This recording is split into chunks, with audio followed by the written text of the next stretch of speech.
All right. Let's go ahead and get started. This is the regularly scheduled meeting of the Board of Architectural and Engineering Examiners taking place in room 6A at the Davy Crockett Tower, 500 James Robertson Parkway in Nashville. And notice of this board meeting was posted on the website February 1st, 2016. And if you're a guest, please sign in. I don't know where the sign-in sheet is exactly, but please sign in. Also want to thank the staff for kind of scrambling at last minute. I think we've been kicked out of 2 conference rooms already this morning, so I want to thank you all for putting everything together. But don't tell Frances that, so we don't want her to get too cocky. All right. First item on the agenda. Go ahead. Yes, sir. Correct the location of the meeting.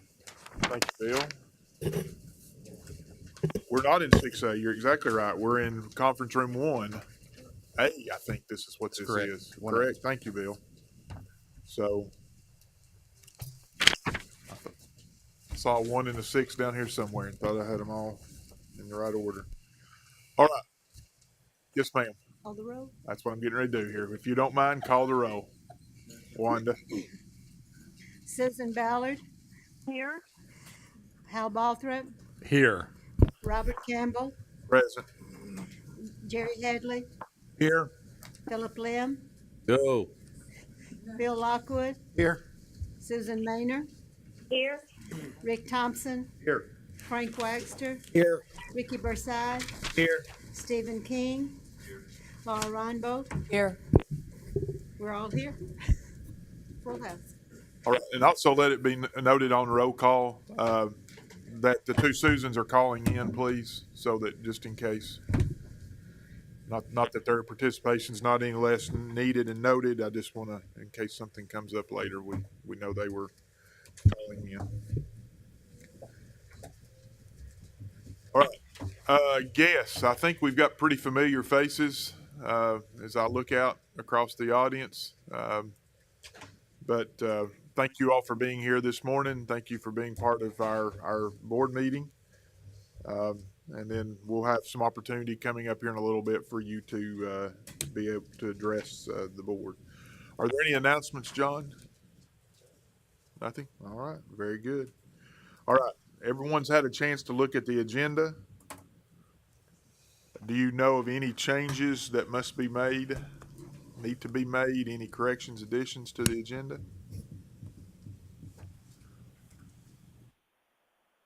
The only thing that I will say is when it comes down to budget presentation, we will probably be a little bit flexible about when we move that into the agenda based on exactly when they show up. There's some variability in their time to be able to come down here. So we may interrupt something that we're getting ready to begin or whatever to get them on that, pencil them in.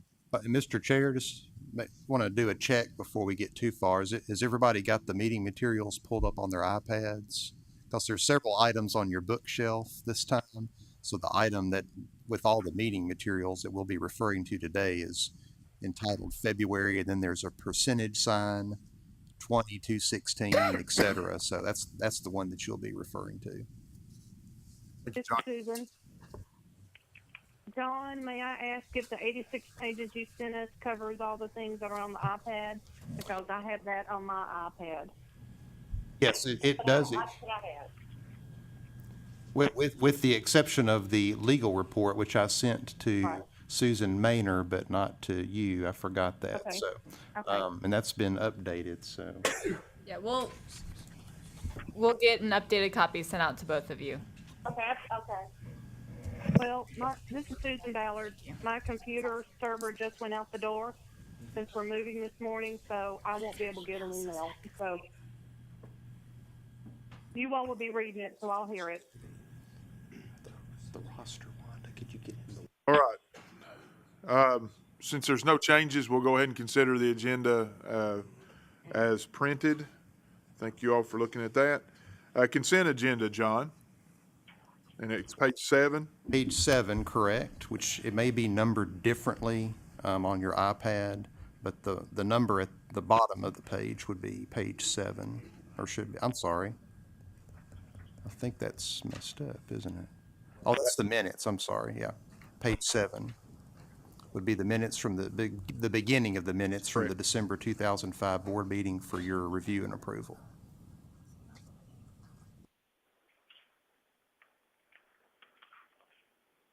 I'll give everybody just a second to review those one last time.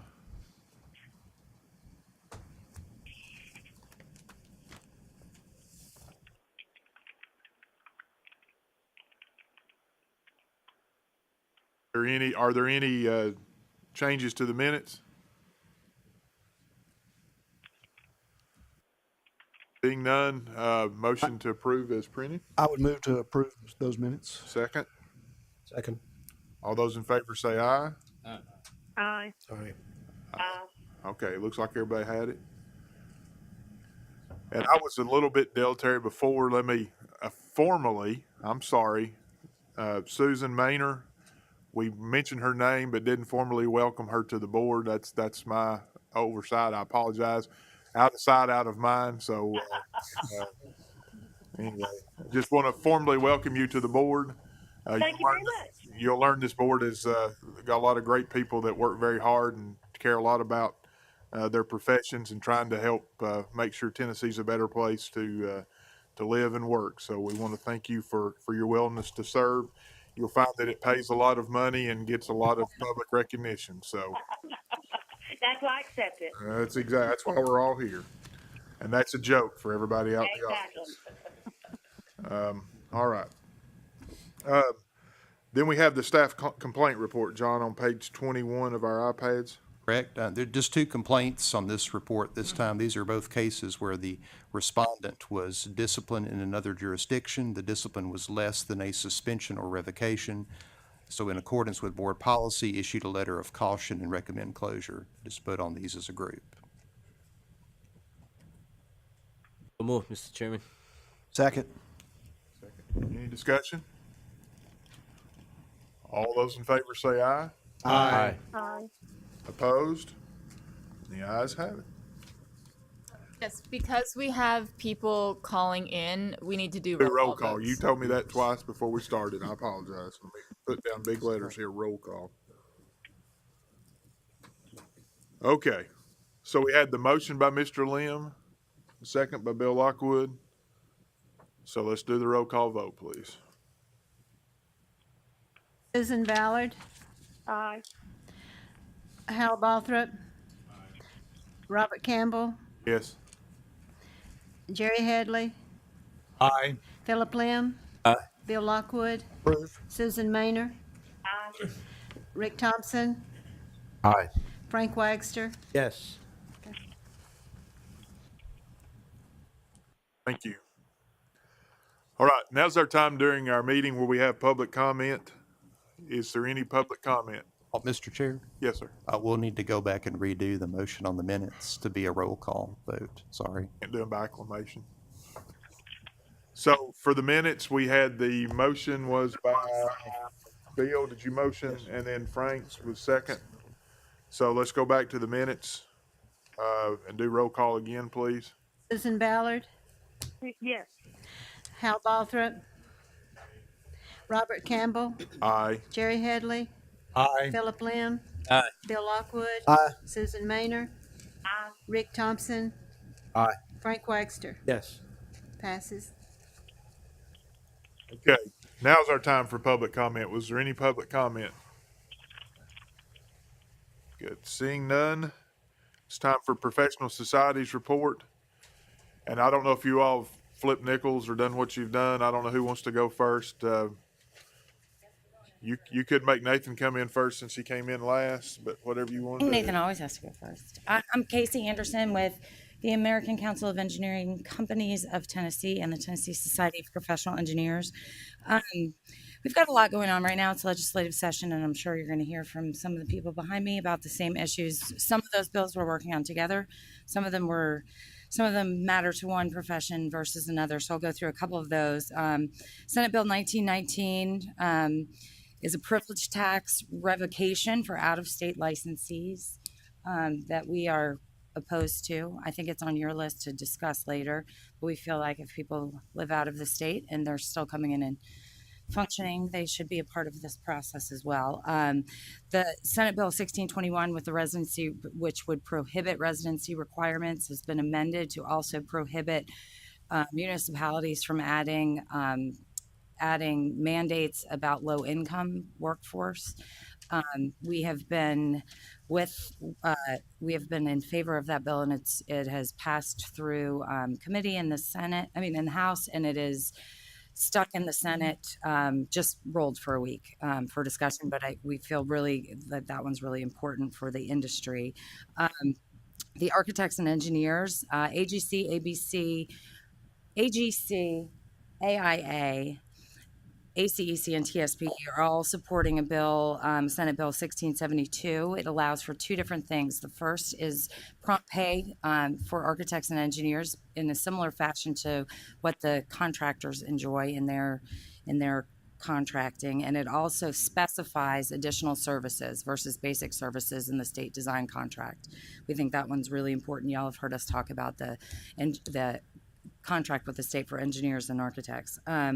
We are excited about a bill, Senate Bill 1742, really clarifies what already happens, but given Ellery can tell any of us that when you do proposals on a project for a public entity, while they keep those sealed generally as a practice until the award is made, they're still have been considered open records. So someone could still go in and request those before they were through that process. So there's a bill this year that would clarify that that is a shut process, a closed process until the award is made. We're looking really carefully at Senate Bill 1830, which it involves TDEC's new permits under the Water Quality Control Act. There's a lot of controversy going on about that one, and we think there's going to be some mandatory language probably this week. Senate Bill 2093 is some P3 legislation, public-private partnership. We're working a little bit on that one. Right now it's very broad in scope, and so we're taking a look at what that the intent versus what we would like it to be able to do versus what it could potentially enable. And Senate Bill 2106, which is a bill that has to do with drones. Engineers use drones a lot. The good news is we wanted the bill to get fixed a little bit so that those who are qualified under FAA to be operating drones could do so. And apparently Amazon and Google wanted the same thing. So that was added to the bill this week. So that should solve some of the problems. And then Senate Bill 2535, I've been talking to John with John. It's field inspections in lieu of planned inspections by the State Fire Marshal's office. Their intent there is to come down just to those small projects that don't involve a stamp. So 5,000 square feet or 3 stories or less. And we think that those rules are in your rules. And so we're just trying to clarify all of that and make sure that the language is in there appropriately.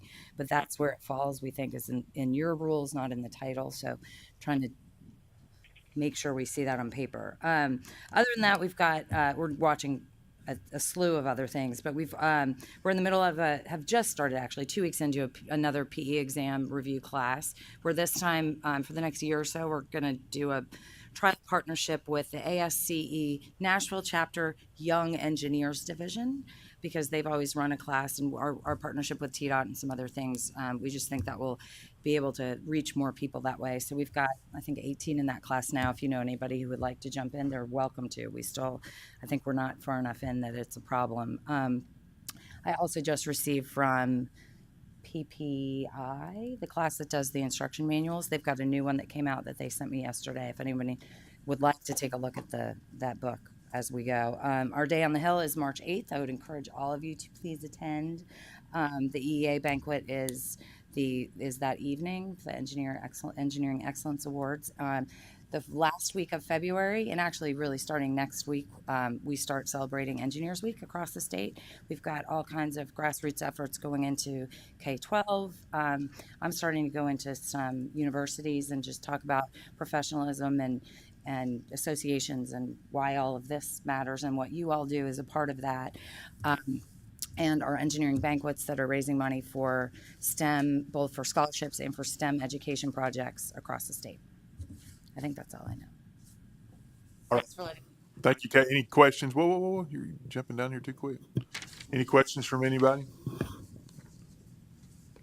All right. Now, thank you. Ashley?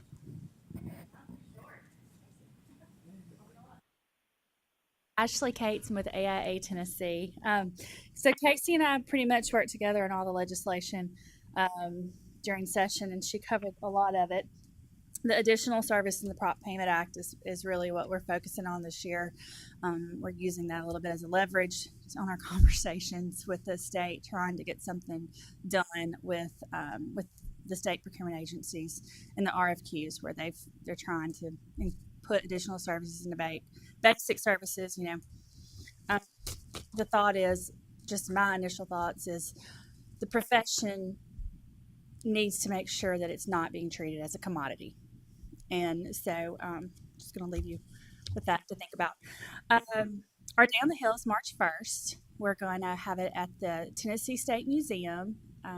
We are working to have a new rate for associates and newly licensed architects. For $25, you can come for the entire day, legislative reception, just some beverages. So if you all, I will send it out. You all are all invited to attend our reception and our Day on the Hill. We have a new Emerging Professionals Committee that has been formed, and they are ready to go, and they are looking at what you can call recommendations to give to our board, to give to you all, on what you want to call an intern. So I'll keep you posted on that. How that's going. Our convention has been planned. It's going to be in Chattanooga this year, August 24th through the 26th. We are working with the state and their new customer focused group. We've had several meetings with John Stites, trying to figure out what they're doing and trying to change and improve the process with the State Building Commission. So we're trying to keep our tabs on that too. We've been working with the engineers and the contractors, trying to keep the lines of communications open. And then the only other piece of legislation that we are concerned about, or that we like, is the Historic Tax Credit Act.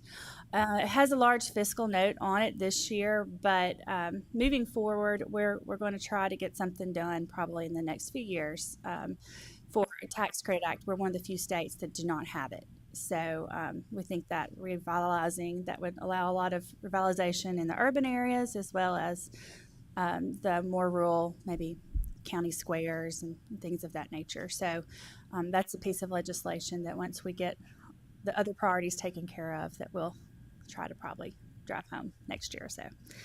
Other than that, we are, our plate's full, but we're trucking along. So is there any other questions?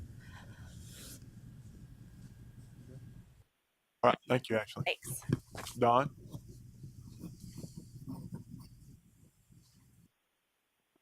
Good morning. I'm Don Baltimore, representing the Tennessee Interior Design Coalition, and my report will be brief. We are pretty much in line with the architects, engineers, and landscape architects, as well as this board, in support and opposition of legislation, and are working with the associations to further those positions. Other than that, I have really nothing to report today, and other than let's just keep on keeping on. Thank you. Any other questions for Don? All right. Thank you very much. Nathan? Now, are you going to bring to us some sort of historical legislative fact this morning that we didn't know? Always try to meet your expectations, Mr. Chairman. So, Mr. Chairman, members of the board, I'm Nathan Ridley. I represent the Tennessee chapter of Landscape Architects. As my colleagues have noted, our legislative friends are fully engaged now. They started on January the 12th. Someone noted that they sort of, with the expedited schedule that they have, they sort of proceed as if their hair were on fire. They hope to adjourn by the middle of April, which is really fast if you're used to a time frame when they finished about Memorial Day. So the budget has been filed, and y'all remember that's the only bill that they have to pass. So that sort of sets the parameters. They've started their budget hearings for the different departments and agencies of state government. They have about 2,600 bills to sift through and process. I guess just on the historical basis, I'm sure all of y'all are registered to vote. You know that early voting has just started for the March 1 primary. And it also brings to mind that all our legislative friends, as they process the bills this year, are looking sort of at election in August and November for their positions as well, that all House members will be up for election in half of the state Senate. The bill list is pretty consistent that we've talked about. I've had some of the members of the executive committee for the landscape architects, that a technical legal term, they've just gone off like a bottle rocket over the stormwater bill that Casey mentioned earlier. We're also obviously very interested in the prompt pay legislation. Also, we've watched here in Nashville, y'all might remember, I think I talked to y'all about it a little bit. We had something called Question 3 that was a local charter amendment, that was a local hiring requirement. And I'm a redneck from Sumner County, but my kind of thinking was if the 10 best carpenters in the area were for Sumner County, that you would be able to hire those. But the voters of the city of Nashville disagreed and put in a preference for local residents. And it sounds good, and it's hard to be against in an electoral campaign, because the proponents, their position was hire locally. And I had to explain mine and talk about, well, if the best carpenters or if the best crane operators live in Dixon County, why wouldn't you want to hire those? And also, I think the county lines are a little bit outdated. We probably have 95 counties, and that's probably 60 too many. And Nashville sort of carries the Middle Tennessee area economy on its back. So anyway, there's legislation to reverse that. So reverse the local hiring requirement that was adopted, not only for that local government, but for state governments as well. And we'll be supporting that.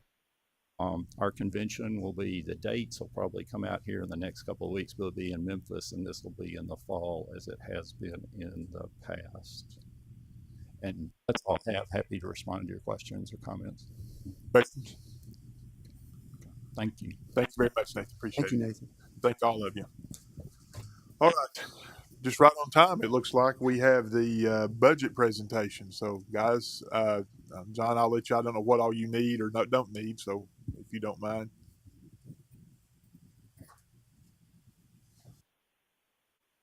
Already seen this report, but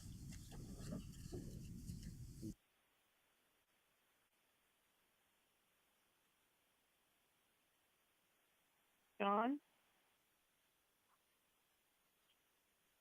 Hold on just a second. He's handing out some stuff. Okay.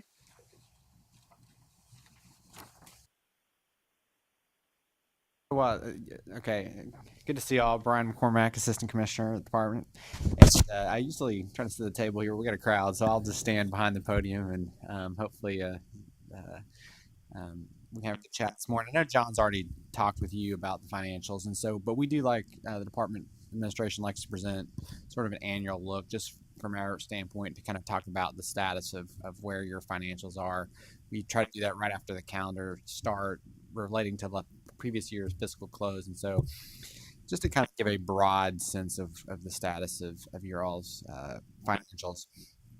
So everybody has a copy of this, so I'll kind of jump in here. And I'm just going to say really general in terms of conversation. If you have any specific questions, I'd be glad to answer those.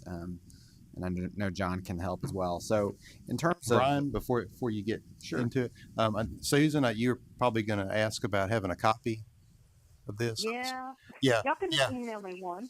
Yeah, we I can get it tomorrow. You've seen this before. I think I presented it at the October board meeting. It's just got a snapshot of our financials at the end of fiscal year 15, and it gives the history for the last 4 fiscal years. So it's not anything you haven't seen before, but I'll email it to you. Sorry. Right. No, thanks, John. And so we'll just kind of go over the broad categories, and you all have seen it before, so I think that'll kind of speed that up. But in terms of payroll, you can see you're very consistent where you have been in the previous 4 years. Travel was basically flat. In your other expenditures are down a little bit, and I think you all have talked about that. That relates to the I know John can talk about it, but relates to the testing details there under the third party. That's really the main reduction, which takes you down to a grand total of expenditures to 856.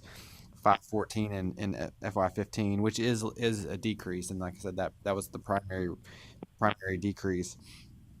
In terms of your cost backs, you all are a little bit up from the previous year, but pretty consistent, where you just kind of in the same range you've been over the last 4 years. So I think your cost backs are staying pretty consistent, which. And then looking at licensing revenue, you all are tracking very well there as well. So your total expenditures were 1.143 million, and that's like I said, a little bit down. And that's related to that expenditure reduction, and your licensing revenue minus expenditures gives you a fiscal year balance of 300,000, which is a pretty sizable increase to your previous year. So that's worth noting. Adding that to your previous fiscal year reserve was of 1.2. That takes you to 1,513,000 currently in your reserves. And so, what we ask for generally is what we hope our programs have is a 2-year reserves to be 2 years of operating expenses, and you're all tracking right along. I mean, I think in general, in terms of having a conversation about your program's financials, I think that we're very, very satisfied in terms of where you are at this point. So. I don't have a ton of observations or comments to make about the general health, other than to say what I've communicated. But I'd be glad to take any questions that you all have about this or really any other subject since I'm here. Right. Are there any questions for Brian, please? Yes, sir, Mr. Lynn. Mr. McCormick, I want to first express my personal appreciation to your office and the FAA. Several years ago, when I was on the board here, we used to have problem getting money for travel. You guys have done an outstanding job funding our travels to those professional organizations like the NCWES, the NCAP, and so on and so forth. And that's what I want you all to know, that has been really good for us to be able to travel and support our national society. So it's really helped promote our profession, and also to know what the public interests are out there that's changing and causing us to really better know how to serve this board. So I want to thank you for that. Also, I want to thank you all for actually supporting us on the grants money that you have been giving us to the school. Students may not come up to you and say thank you, but I will tell you that when we visited the school, they're very appreciative of what your office can do for them. A little bit of money for the funds is always good. So I want to hear thank you to you all for what you've done for us. Thank you. Thank you, Phil.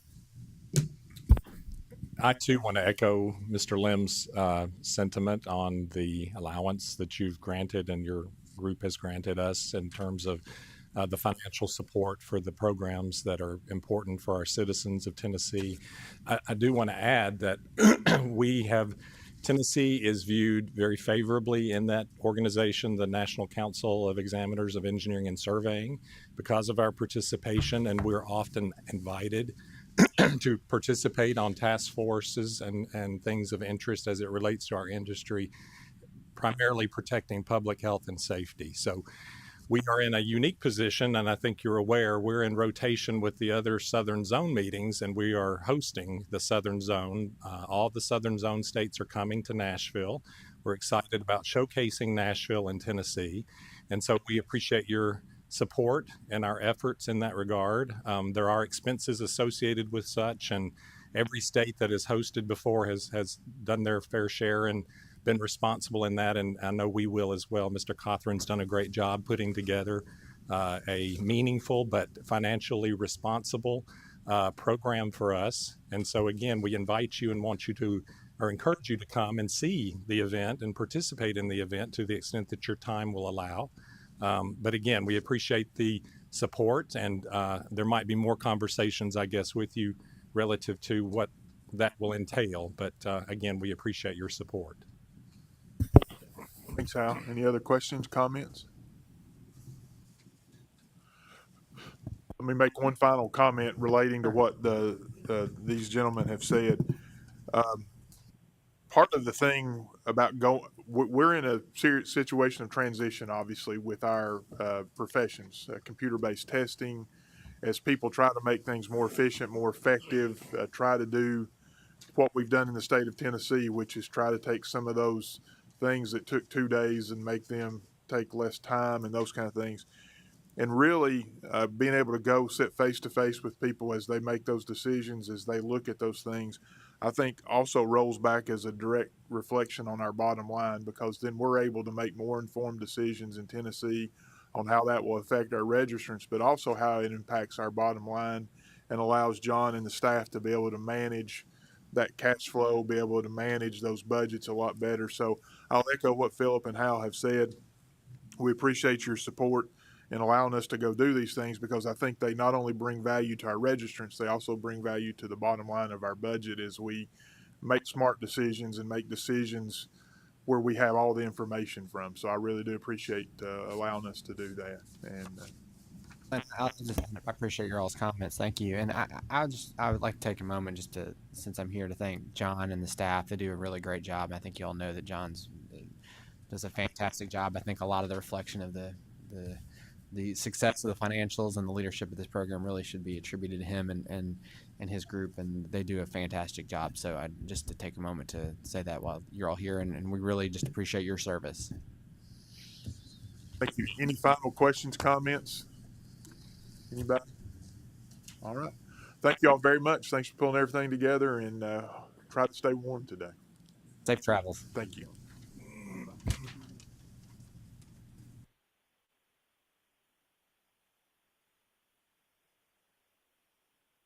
Okay, Ellery, if legal case report, please.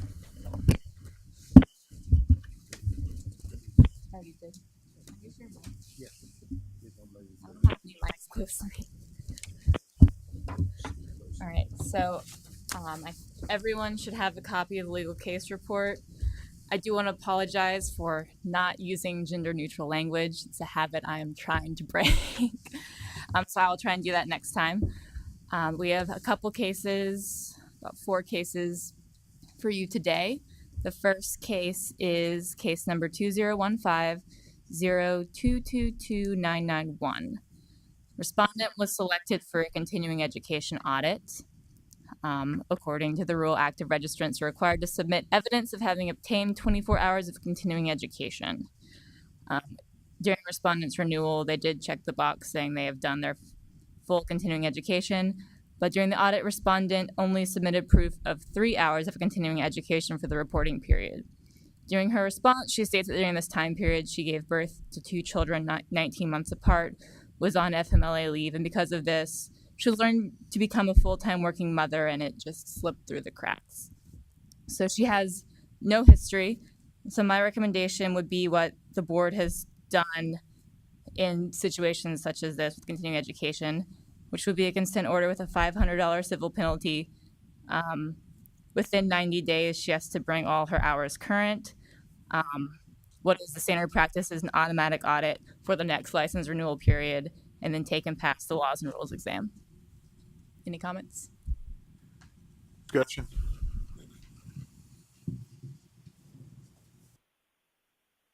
So we'll need a Mr. Chairman, I make motion to approve as the recommendations presented by our legal counsel. One second. second. So motion by Mr. Lim, second by Mr. Lockwood. Any further discussion? Roll call, please, Wanda.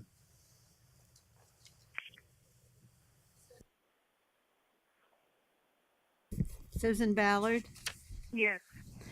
Hal Balthrop, Agreed. Robert Campbell, Aye. Jerry Headley, Aye. Philip Lim, Aye. Bill Lockwood, Aye. Susan Maynor, Aye. Rick Thompson,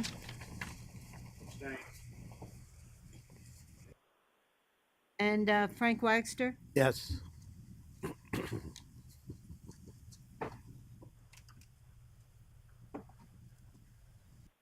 Passes with one abstention. Okay, Is that a word? thank you. The next case, please, Ellery. The next case is case number 2015-021-7771. Complainant states that respondent submitted a stamped shop drawing in August 2015. Complainant checked his license with the board and discovered that it was invalid. Complainant then notified respondent of this. Respondent admitted to forgetting to renew his license. Respondent contacted the complainant on September 29th, informing the complainant that he had submitted an application to the board for renewal. Respondent states that he has licenses in several states and does not remember failing to renew in Tennessee. We're only aware of this one project on an expired license. Respondent lives in another state. He was first licensed in Tennessee in 1992, and his Tennessee license expired in 1999. Respondent is licensed in 6 other states with no history of failure to renew. I presented this at the last meeting, and you had asked for additional information about his disciplinary action in other states, since we wouldn't have known since he had been licensed since 99. So he's licensed in 6 states. 4, he has no history. 1 was a finding of failure to report another discipline. So that's sort of related to the 2 findings he has in his home state, and therefore technical competency issues, nothing like the failure to renew. That's hydraulic and geotechnical. So he has no history. So my recommendation is a consent order with $500 and take him past the laws and rules exam. Comments? Questions? Question. Yes, sir. Is Mr. Lim. his license, this complainant, respondent license, is it been renewed yet?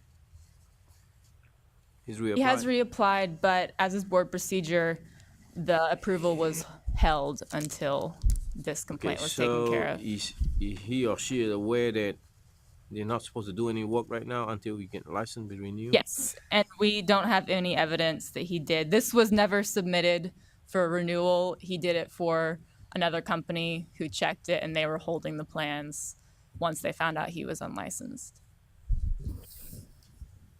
Do I understand he was unlicensed from 1999 to 2015? Yes.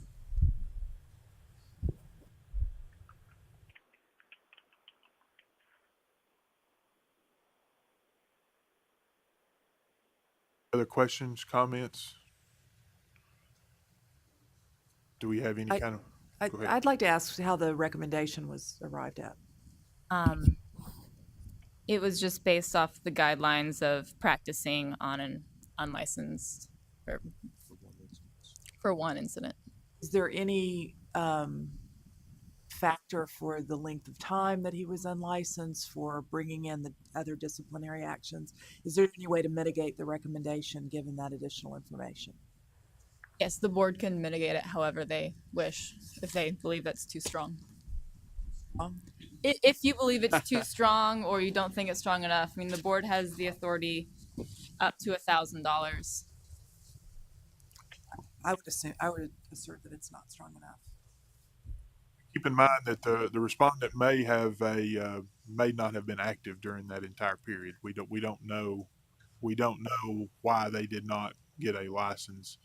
It appears that it was active possibly in other states because there is a history of some renewal and some activity, but in the state of Tennessee, it may simply be that there was no desire to renew based on project load or something like that. So, okay. Other comments? Do we have a recommendation?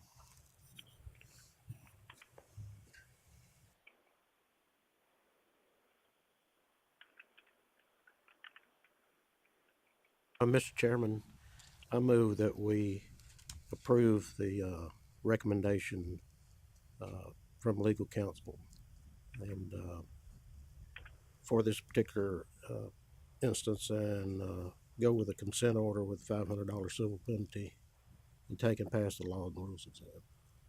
So we do have a motion. Do we I have will a second. Second by Mr. Lockwood. Any further discussion? I have a Yes, sir, question Mr. for Mr. Carpenter.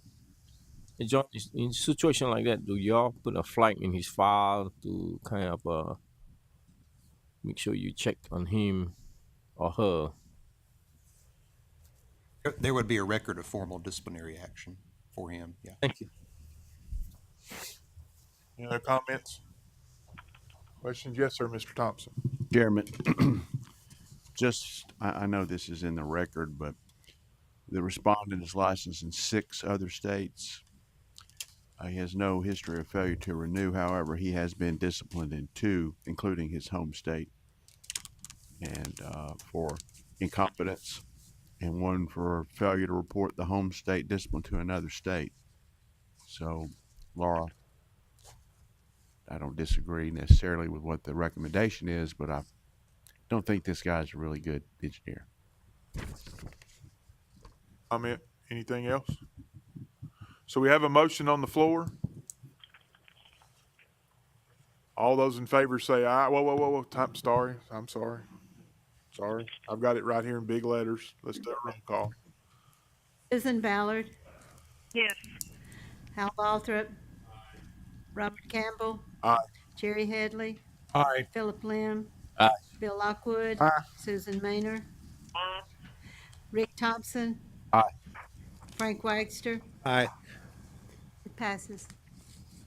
Thank y'all very much. Next item, please. Next case is case number 2015-022-1771 for allegations of incompetence for plans of church facilities. The reviewer expressed concerns of incompetence concerning the HVAC, plumbing, and electrical plans that were prepared. Respondent also has sheets with unsigned seals. In his response, respondent states that this was a design build with the contractor and the owner. Respondent recounts discussions with the contractor that when changes in the plans came up, he would discuss it with the contractor, and once a decision was reached, the contractor stated that he would take care of it, and respondent did not create revised drawings or follow-up. At one point, respondent states that I concluded that the contractor didn't need me anymore, so I put the work aside. Respondent also states that he lost several versions of the plans through computer issues. The building at issue has been completed, inspected, and issued a certificate of occupancy. And so I'll turn it over to the reviewer, Mr. Ricky Bursai, if he has anything else to add. Or if the board has any questions. Go ahead, Ricky. And Okay, if you've just got to- any other additional information Ma- or other clarification. I think so, just for your consideration. The respondent is a structural engineer who stamped the S sheets and the C sheets and stamped an HVAC sheet, the P sheet, the E sheet, and an A sheet that had mechanical, electrical specs on there.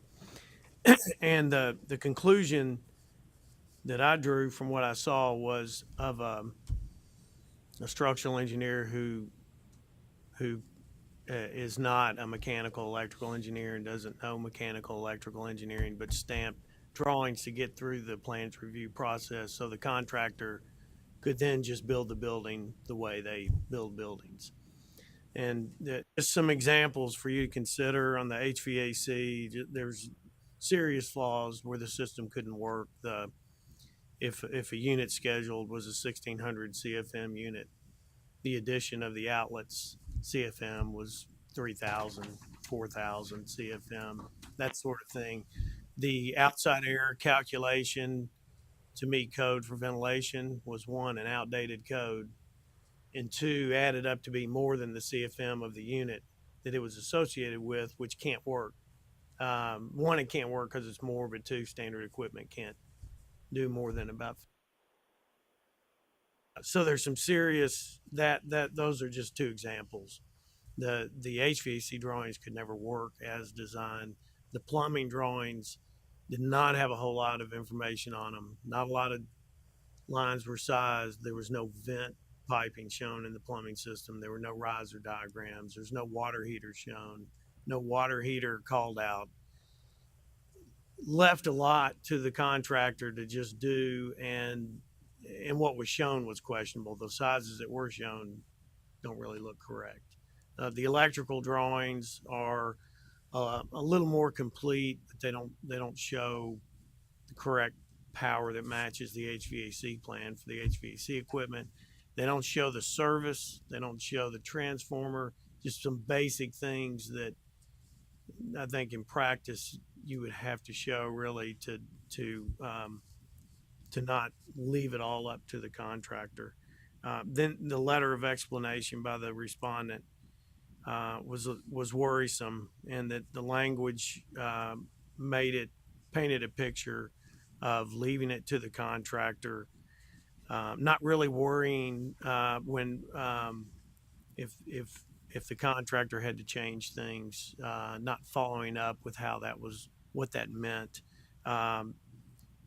Giving the contractor stamped drawings that weren't signed and then thinking they weren't final and not really understanding what the drawings are going to be used for is not very responsible. And the other descriptions about putting together the mechanical electrical sheets by talking to contractors and what the respondent calls mechanical electrical engineers, which paints a picture that the cobbled together best that the respondent could. So I think I don't see any other conclusion that we could draw than incompetence, the incompetence negligence area, and also the stamp sheets that weren't signed or another violation. Okay, any questions, Jerome? Yes. I'm just wondering how a building permit was issued. You know, you're saying that there's a CO on it, and if there are unsigned sheets with seals, my question would be, how did a building department issue a permit to begin with?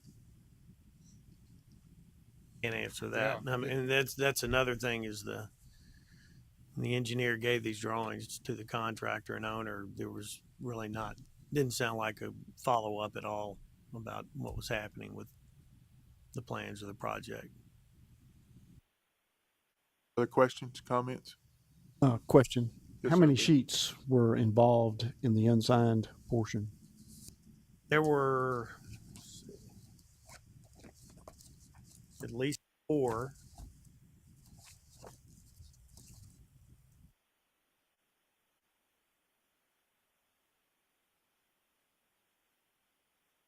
There were 4 sheets, and Ellery, when I say 4, I'm talking about the latest response and not the original set, I'm assuming. Okay, 4. Yes, sir, Frank. Were there more than 4 that were done incompetently? Not that I know of.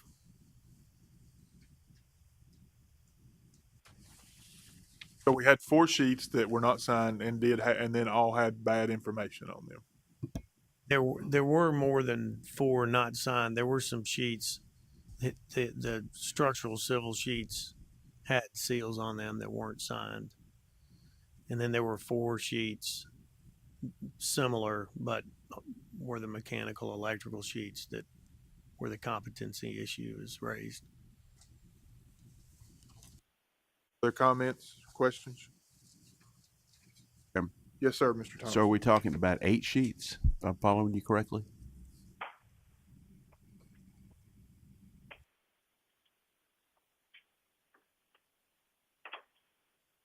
There were 4 of the mechanical electrical sheets, and then 3 other sheets that were stamped without a signature, but were the civil and structural sheets. Total of 7 then, not 8. Okay.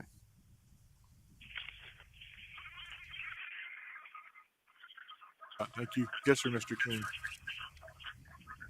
I was wondering if there was a site plan, and was there an attempt to deal with locating the structure on the lot and deal with stormwater issues and erosion sediment control issues, connection to utilities from the street and so forth? I did not see any information about connection to utilities. Other questions? Do we have a motion? Any more discussion? Excuse me. Do we have any kind of motion or anything?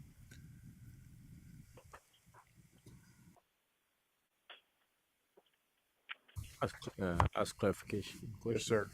Yeah, Ellery, at this point, the board has the authority to maybe ask for a former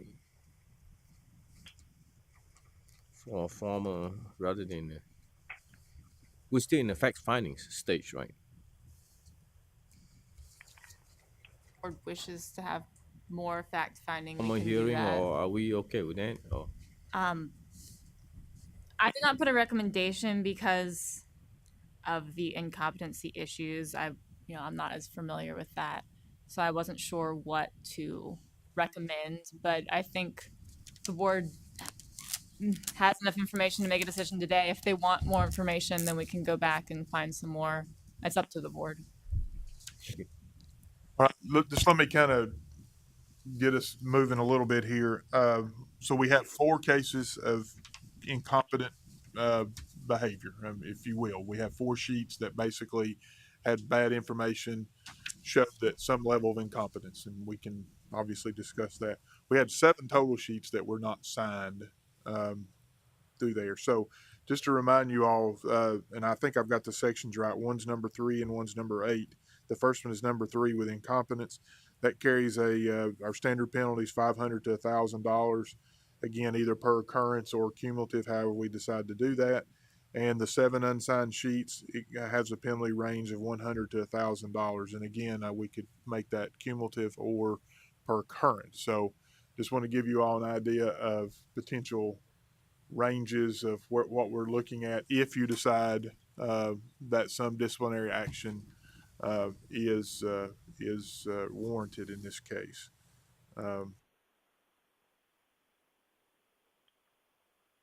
I'm chairman. I can't do all that stuff. Yes, ma'am. Is it appropriate to ask what the letter of caution was relative to? Certainly. It was about like first or second drafts of plans that looked like they were final. So it was a letter of caution just saying to make sure you mark your plans that they're not final.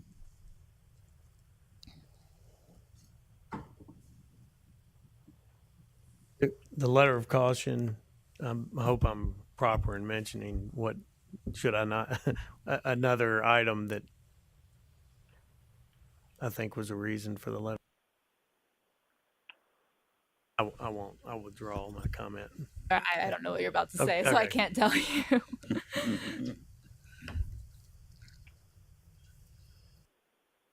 Right. Yes, sir, Mr. Thompson. Is this significant enough for a letter of caution? I find that hard No, to he believe. had a previous letter of caution. Oh, previous. He had a previous Okay. letter of caution. If you look at his history, I see. I'm sorry. it was a previous letter of caution on another item. Although it sounds like it's somewhat relatable. Sorry, I was on the wrong line. Yes, sir. I think just so you can get input for your decision, I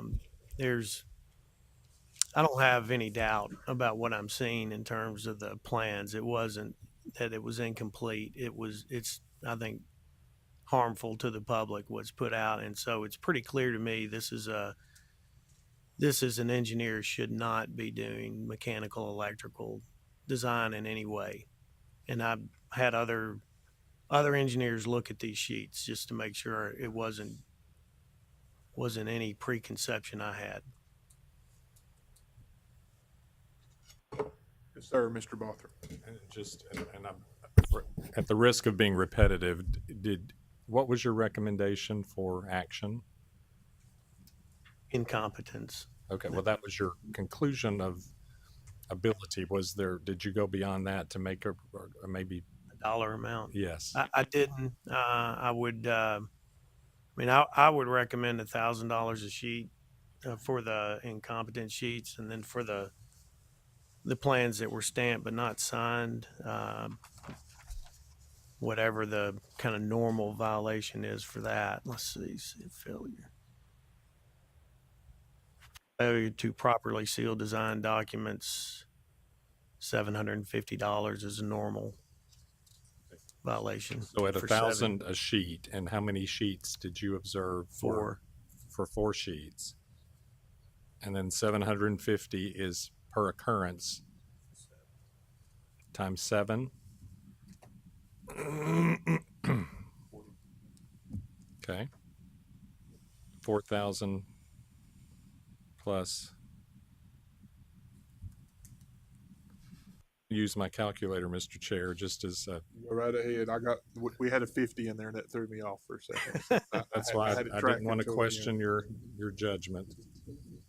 Something like that. Okay. Thank you.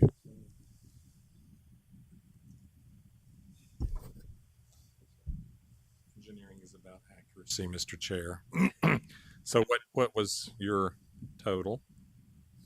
I'm listening for your total. Oh, okay. It's coming. Al, I walked into a test one It's time coming. without my calculator and thought my time had come. So it's 9250 based on, were there any other recommended assessment considerations on your part as the reviewer? No. Okay. So based on the reviewer's review, advisement, and consistent with our guideline for punitive action, I make a motion to assess the registrant $9,250 in civil penalties,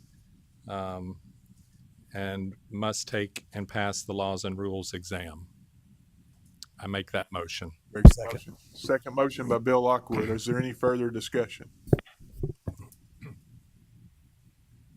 Okay, let's have a roll call vote then. So we do have a motion, just to make sure I restate it correctly, Mr. Balthorpe. A civil penalty of $9,250 and taking past the laws and rules examination, correct? Okay. All right, Wanda, if you don't mind, take a roll call, please. Susan Ballard, Yes. Hal Balthrop, Aye. Robert Campbell, Aye. Jerry Headley, Aye. Philip Lim, Aye. Bill Lockwood, Susan Maynor, Aye. Rick Thompson, Aye. Frank Wagster, Yes. passes. Thank y'all very much. Thank you, Ricky. We have one more case. Okay, before you do that, before Yes. this leaves my two things leave my memory here. Number one, when we have a reviewer reviews a case, and this is for my knowledge, should they have a recommendation on those penalties for us, or is that something that we need to? I mean, obviously we can adjust that. I'm just doesn't matter. However the board wants to proceed, I can start requiring that if you'd like. But I think it may give us a little bit better foundation to start the discussion on, to make sure that there is a recommendation there so that we can at least have something to start the discussion. And there are going to be cases, obviously, when the reviewer looks at it and says, I have no idea, and I understand that. But if possible, I think that helps us move that discussion forward. The second thing that I would ask, and John, what I want to ask, I'm not sure, but this is a design build project. We also now are starting to look at other alternative delivery methods, CGCM. There's other things that are out there rather than the standard design bid build process. I think it might be helpful at some point in the future, and I don't know if it's on a board level, maybe, but some sort of workshop on those delivery methods and what is the standard procedure that you go through, should you go through, where the registrant may be involved, where they're not involved, so that we can have a better understanding of those processes, because they are becoming more the norm, and we are going to be seeing more of those type of processes coming forward. Yes, sir.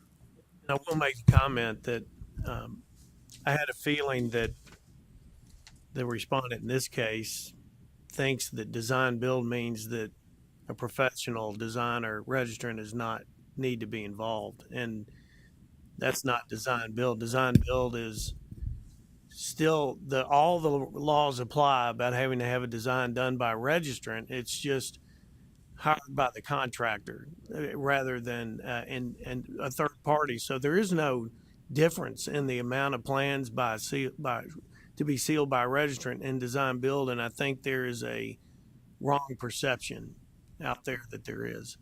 And that's the reason for the question, because I think the contractor becomes the de facto owner in that case, but it's still, we have to go through the same processes and all that. And again, I don't know what I'm asking may be months, but I think we do need to start looking at that and educating ourselves on those different methods and where the design professional becomes involved in that, so that we can help educate those that are out there. Okay, thank you all. Okay, next one. I'm sorry, Ellery. Yes, Jerry. To follow up on that, that might be something that goes into our frequently asked questions little sheet about design build, whether or not the drawings have to be signed and sealed by a licensed registrant.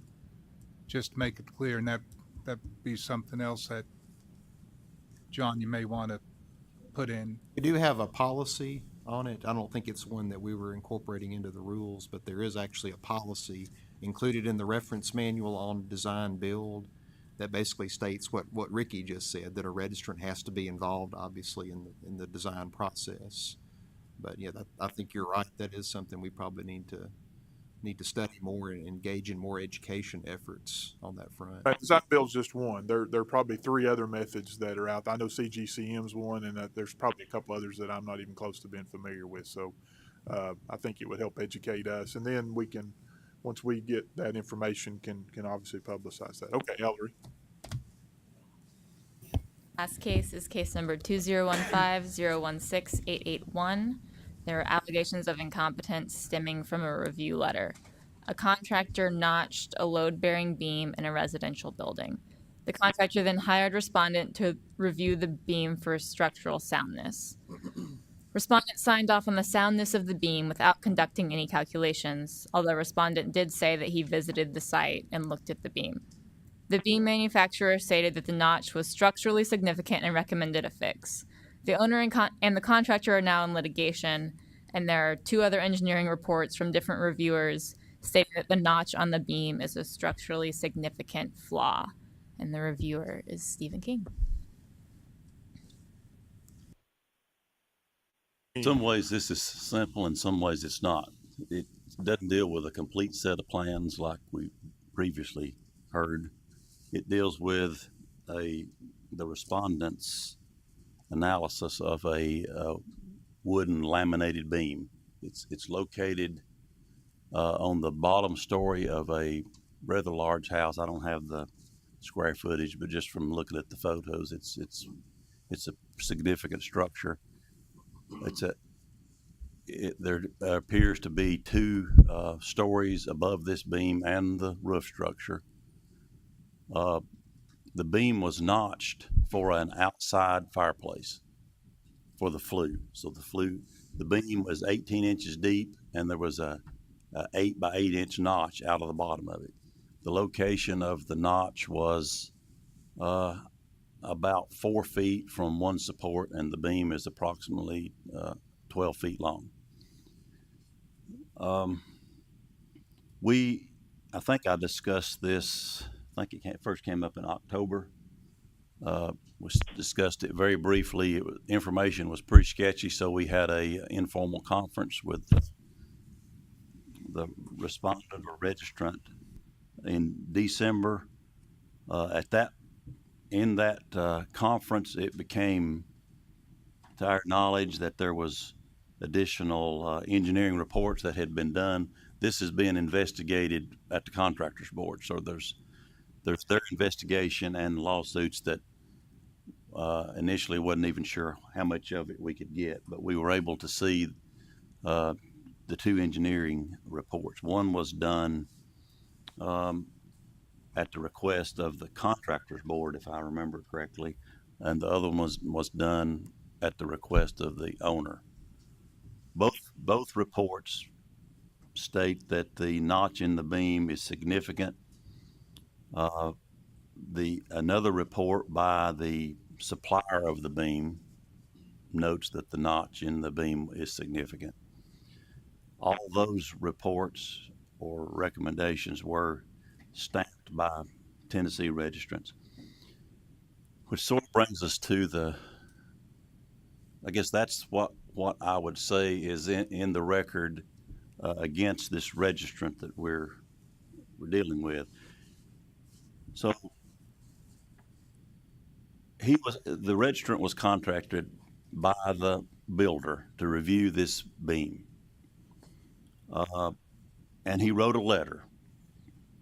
The letter actually says that he relied upon review of a photograph to make his determination. And his conclusion was that it wasn't a problem, that it could carry the load as it is, which we have 3 other engineers that say that it's questionable. None of these engineers did any calculations. There's no calculations in any of the reports. It's just, I guess, a gut feeling by all of them. Well, when the respondent that I'm dealing with found out that there was a lawsuit, he says, he contacts the builder, said, "I retract my letter." He refunded him the fee. He tried to make it all go away. Well, I think I said when in the conference, just because you want it to go away, you did this analysis. He didn't even have a copy of it anymore. He destroyed his file. So that's concerning. If he had done everything correctly, we should keep our record, because any of us can be sued, or there can be a problem with any of our work that might need further analysis. But his argument in his defense, in the registrant's defense, is that this person is the only one to see, of the 3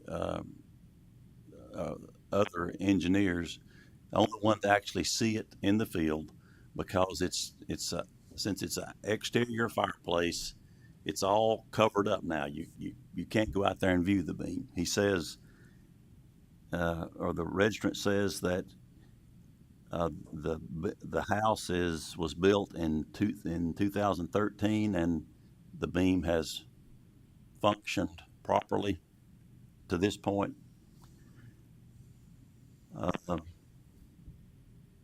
I have some serious doubts about his ability, and the fact that he provided this analysis without any calculations.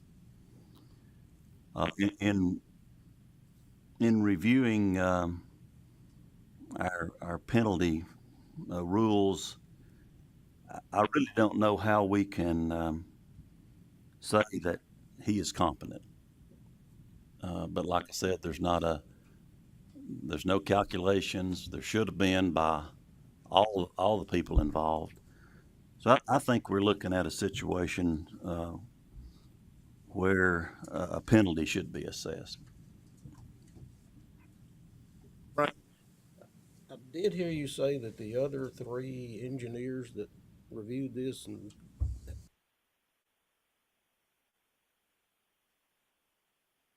there's 2 calculations either. No, there's a lot of problems with this house, and when they deal with this beam, it's really just one paragraph in a series of issues.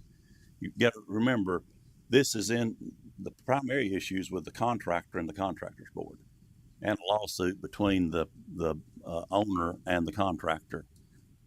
So even the laminated beam supplier didn't do any calculations that they sent in. They just recommended, I think it's a 2-ply laminated beam, and they recommended that a 3rd ply be attached for the full length of the beam and screwed in.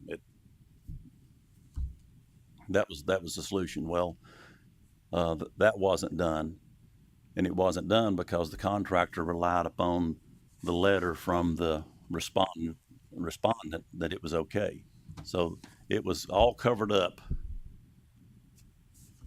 Now the respondent does it. The beam crosses a stud wall where it was just installed to attach sheetrock to go around the fireplace.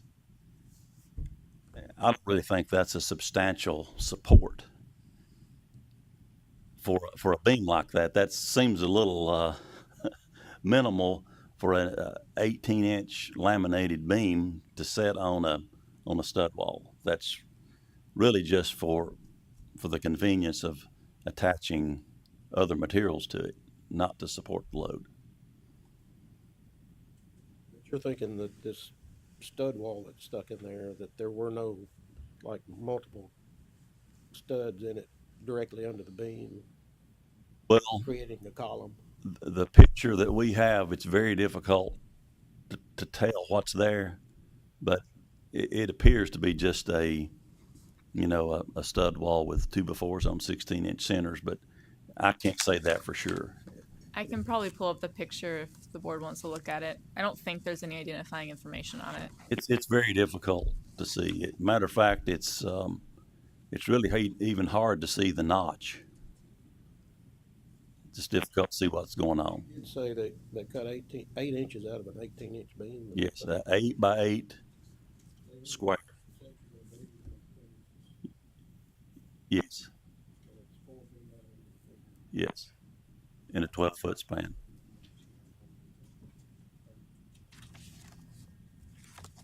Who knows whether the beam was oversized in the first place? Until you do the calculations, I don't know. Well, that's a possibility, but that would have been a good thing to do. Are you willing to do calculations? Sounds like not. Al? Just a couple of add-ons. So again, Frank, I think your questioning was good. Just to re-note that the beam manufacturer, according to this synopsis here, is claiming problems, right? Yes. So I want to caution or ask the question: are we reviewing the technical competency of? Let me pause just a minute.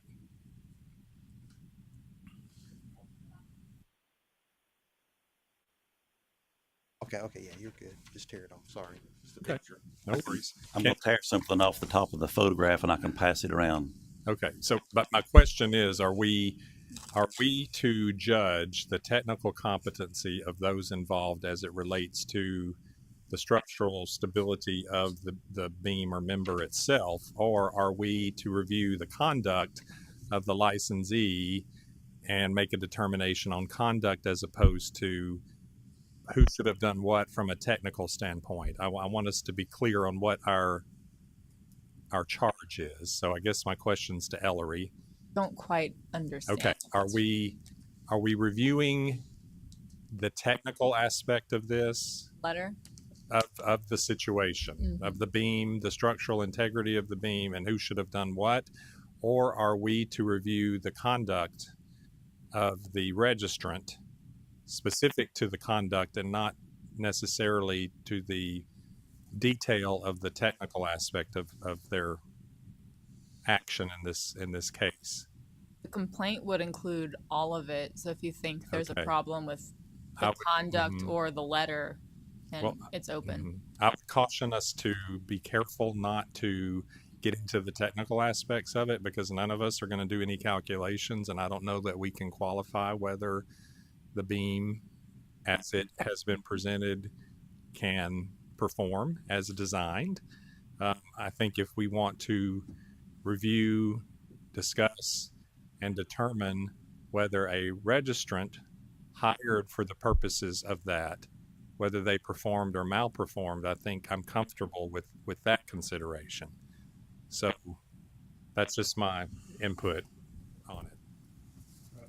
Any other comments? Yes, sir, Jerome. Is the respondent a structural engineer?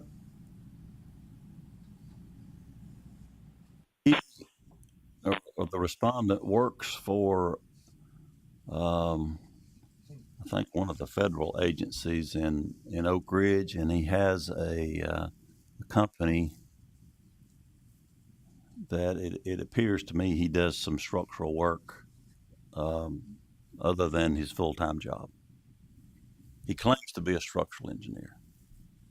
I don't know what he does, but we don't on his know full-time job. Okay, well, is he licensed? That's my question. Is this respondent licensed in Tennessee?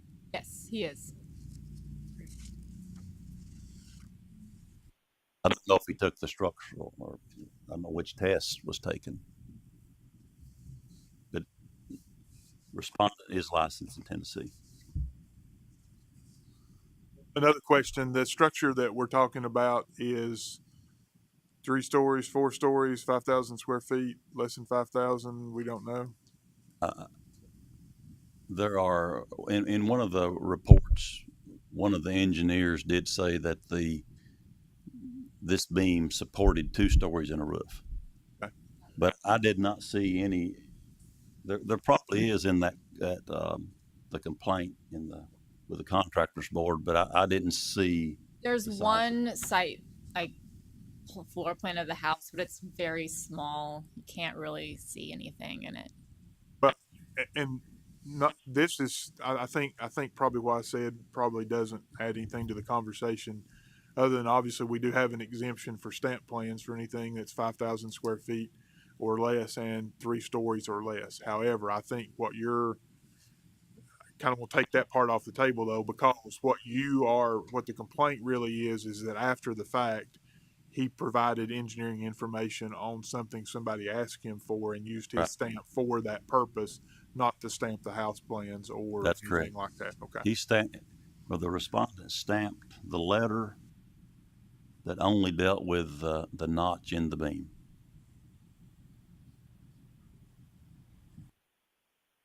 Other discussion? Yes, sir, Mr. Ball. Just to go back, Steve, do you want to recommend an action for consideration by the board? Well, I think, this board struggles with issues a lot where, just like the previous case where there's a set of plans with a lot of detail. It's pretty unique to have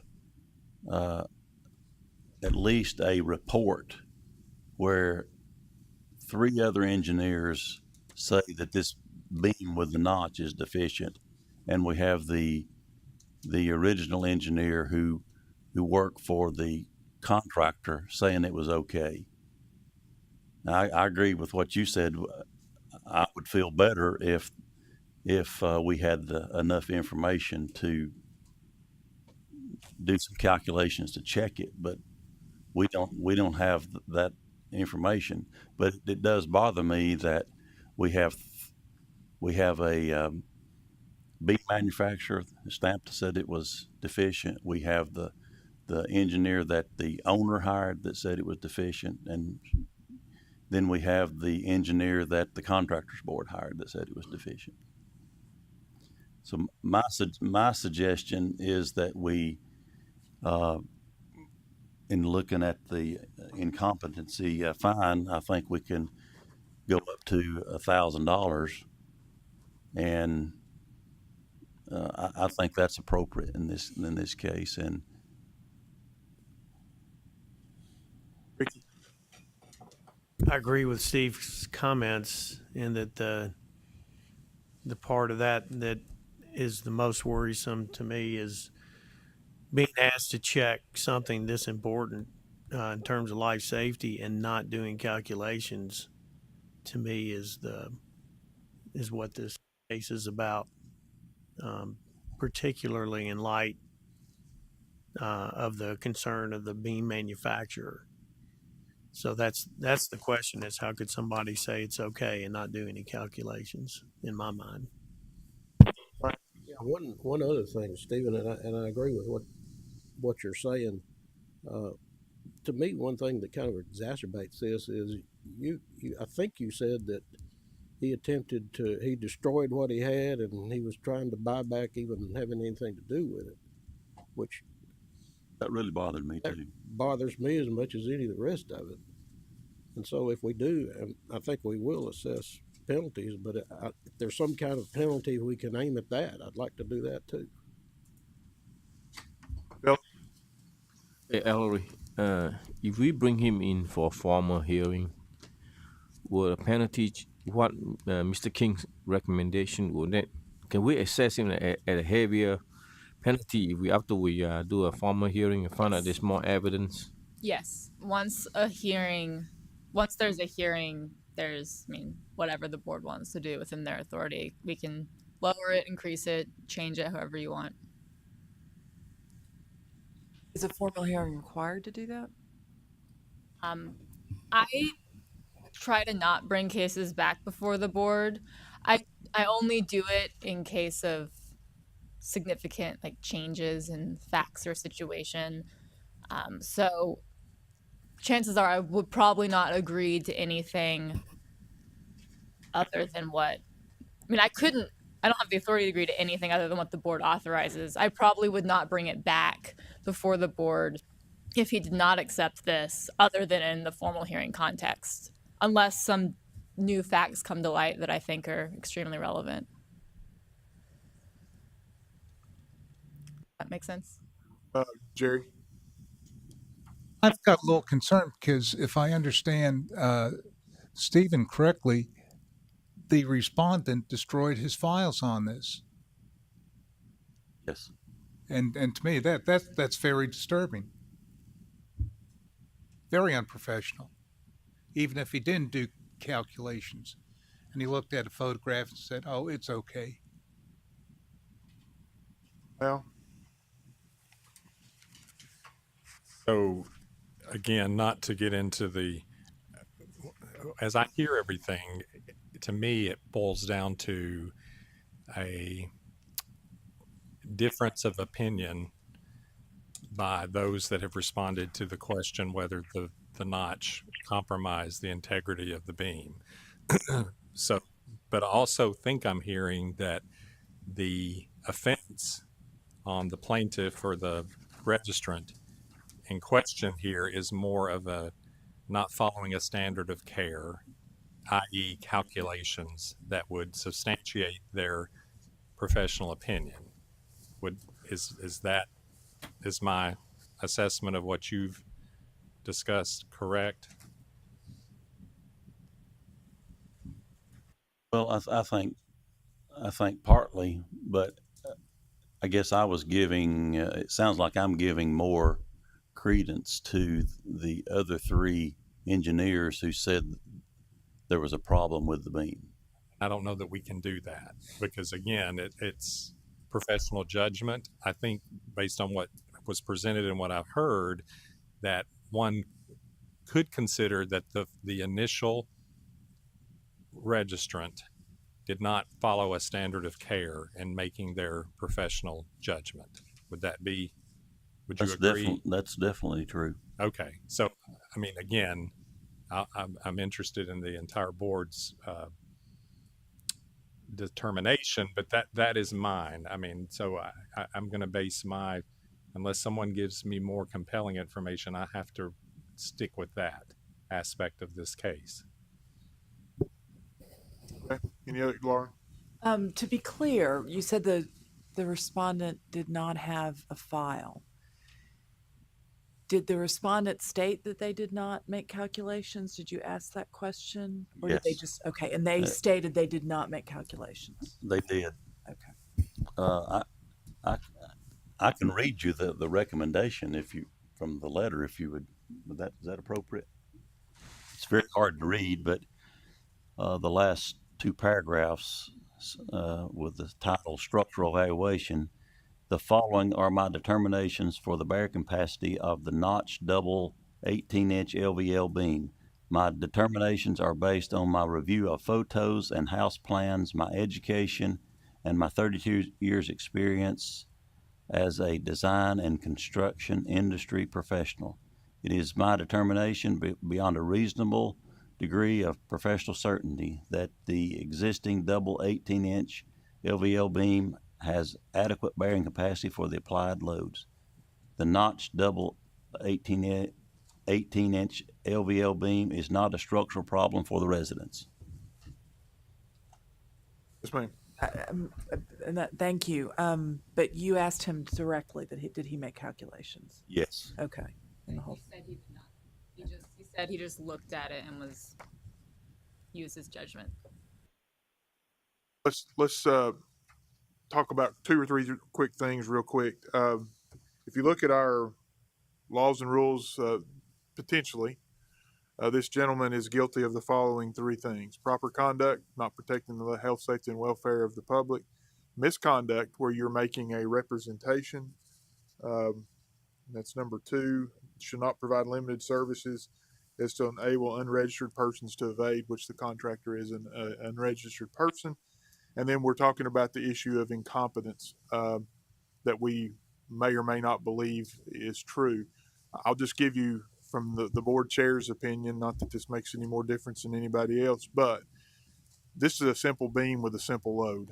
It doesn't seem that it's a real difficult process to go, even if you're making assumptions about the bearing of the entire rest of the house, to take one beam, go out a third of the distance, and make that calculation on that cross section. I mean, we've got people that are with home CAD programs that can make that kind of calculation. So the fact that he does not have calculations, to me, is I just don't understand, because that's not, we're not asking him to do a Revit model here. We're just asking him to make two, A plus B equals C kind of stuff. So that's one thing that he also made a representation about something that allowed somebody else to evidently just keep moving forward without that information. And, I just don't think he's protected the health, safety, and welfare of the people that he wrote a letter to. And the misconduct thing comes into being more with destroying the record. If you don't have anything to hide, then you open it all up and spread it out on top of something. And that's something that I don't think we want any of our registrants to do. Whether he was right or wrong, let's let it come to the light of day and figure that out. So anyway, I think he's potentially guilty of three different sections of our code on this matter. And if I'm the homeowner, every time the wind blows real hard, I'm worried. But anyway. Hal? I make a motion that we assess a civil penalty of $1,000 under the consideration that the registrant did not follow a standard of care in the performance of their professional services. I will second that. Second. Do we have any other discussion, Philip? You might pass a law rule exam. Okay. Agreed. Agreed. So we have a motion that the respondent will be assessed a $1,000 penalty for not following the standard of care in this case, and he will take and pass the laws and rules exam. We have a motion and a second. Any further discussion? All those, Rick? Just, this is going to be a civil issue regardless of what we do. So our penalty just substantiates what we know he's done wrong, and the rest of it's going to be a really mucky mess. So I think it's a good motion. Very much. Okay. Wanda, we need a roll call, please. Susan Ballard, Yes. Hal Balthrop, Aye. Robert Campbell, Aye. Jerry Headley, Aye. Philip Lim, Aye. Bill Lockwood, Yes. Susan Maynard, Yes. Rick Thompson, Yes. Frank Waxter. Yes. Passes. Okay, thank you. Before we go to our next item, I've been getting smoke signals from a couple people about taking a quick break. Does that finish our legal case report? Okay, that's what I want to make sure. Motion. So let's take a break, and please come back promptly at 10 till. So that gives you 12 and a half minutes. Wanda, may I see you a minute?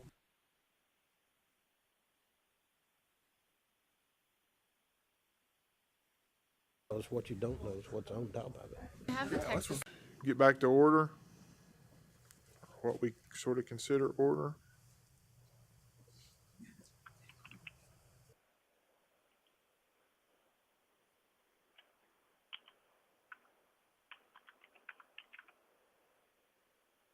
See, yes, ma'am, Ms. Reinbold.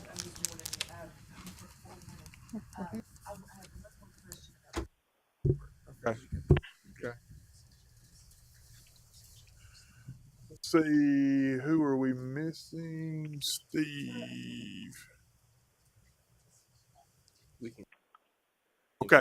Laura, if you don't mind, she's got a quick question on the legal report before we move forward, please. And this to the board and to Ellery. In the case that Ricky was reviewer on, where it was a design build, and we found incompetence, is it appropriate for us to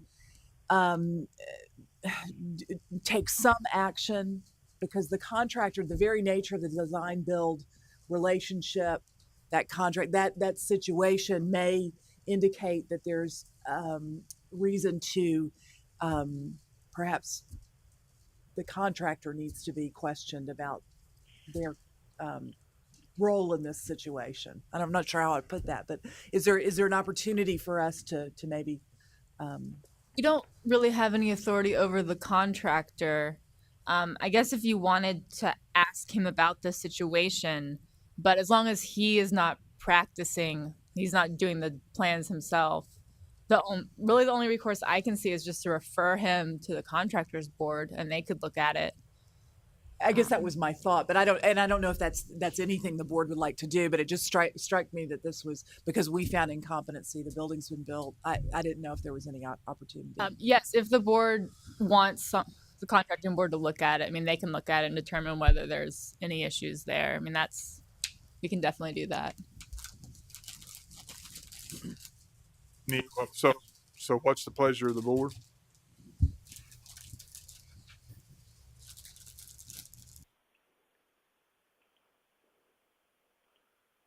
I just wondered if there was any opportunity, or we felt that there was an obligation because we found incompetency on the design build and the contractor was involved with this, that perhaps there was an opportunity to bring it to the attention of the contractors board. This was on Ricky's, yeah, not Stevens. And I don't know, Ricky may have an opinion on that. I don't know, or it may not be appropriate in this case. It just struck me. Rick? In the past, I can remember a couple of occasions that we have deferred some information to the contractors board, but I don't know if anything's ever happened once we did. I don't know what the conversation was. I'll take care of it means. I know what it means on The Sopranos. Hey, did you take care of that thing? It's different. But this is, I mean, we could at least notify them, but there's no. The only check would be to me call the contractor's attorney and see what happened with it. Well, I think in where Laura's going, and I think I would agree on this part of it, is that we probably need to make the contractors board aware that there was an issue of incompetence, and so that certain things that were done on that building may create health safety issues for that building that probably should be confirmed by a licensed professional or somebody who can make that determination. Because again, the issue that Ricky brought up, if you have an air outside air exchange issue, that possibly creates mold issues. It creates a spreading of disease issues. It's got all those kind of components to it that may create long-term issues for the owner of that building. And it would be good, I would believe, for this board through the contractors board to let them know, and maybe it's to the owner as well. I don't know that we can go that far, but notify whoever we want. There may be some longer term issues that they may want to address from this, and I think that's well said. Is that they're, again, with that kind of problem, there may be, if they got the electric panel is the wrong size, you could have a fire hazard or whatever. So yes, sir, Ricky. I agree with Laura's comments that if it is appropriate to alert the contractors board, the thing that I think happened was that the contractor hired the respondent to get some plan stamps so it could go through review, and then the contractor could build what he normally builds. But I don't have the same evidence for that as I do for what I reported was concrete evidence of what I could see on the sheets that were submitted. I think the other would probably take an informal hearing or formal hearing of some sort, getting more information to know that the contractor did what I suspected the contractor did. So in this case, if there's a limit to what we report to the contractors board, just to alert them that it looks like, well, this is what did happen with these engineering drawings, and we don't know what was installed, and maybe you need to look into it if that's appropriate. I think that is. In the future, though, to take Laura's point, if we feel like a contractor is hiring a gun to stamp some drawings to build what they need to build, I think maybe we gather some evidence and submit something stronger to the contractors board. Would it be construed from that the contractor is actually performing architectural or engineering services, practicing without a license? Because if he's trying to get as minimal a set of plans that he can from a registrant, and then, you know, if it's like the electrical service, for example, you know, who did that? Did he get somebody that was stamped another person to do that, or did he just do it himself? And if he did, he's doing electrical design. I think, and I'm this is important, but I want to let's make a case on this too. I don't know that we have the evidence that the contractor in what was done may have not been done. He relied on a set of plans, so I think it's going to be hard to say you were practicing something when you had a set of plans. Now, no contractor that I know of follows a set of plans that I've ever prepared. So there's an old joke I would tell at one point in time. But anyway, let's not do it right now. But so I think we do have that. But Ellery, I think on cases where we believe that there was something that was done incorrectly, I think we owe it to whoever potentially could be impacted by that to let them know, whether it's this church facility that was constructed or the local building official or the contractor's board. I think we do need to have a follow up, and maybe the same. Of course, there's a lawsuit going, so they know something was wrong in the case that Steve's been working with. But you know, you're sitting here as an owner, you're everything's fine, everything works great, but then you don't know about these long-term legacy issues that could be left that we know were not designed correctly, and at least they need to be looked into. I mean, I think that's part of the purpose of our board, the first sentence that we have in our charter, right? So I think we probably do need to do some follow-up on that. And So I'm clear, you want us to inform the contractors board, like the plans review office and the owner? I think so. Okay. I mean, those issues can be serious enough that they do create real bad problems, public health, safety, and welfare problems later down. And I think we ought to try to make that kind of a, you know, again, that's a little different sometimes than somebody stamping multiple sheets if that's against the registrant. But if then that information was done incompetently or incorrectly, then that creates another chain down the road that I think we need to go follow. Okay, good point. All right, let's go on to the director's report, John. Okay, National Council meeting update. I did attend the NCEES Member Board Administrators meeting in Atlanta last Saturday. Discussed that in the Engineer Committee meeting. Jerry Headley will attend the Southern Conference of NCARB Educators Conference. I think they're calling it Educators and Practitioners Conference this year, if I remember correctly. That's going to be in New Orleans this week, February 13th.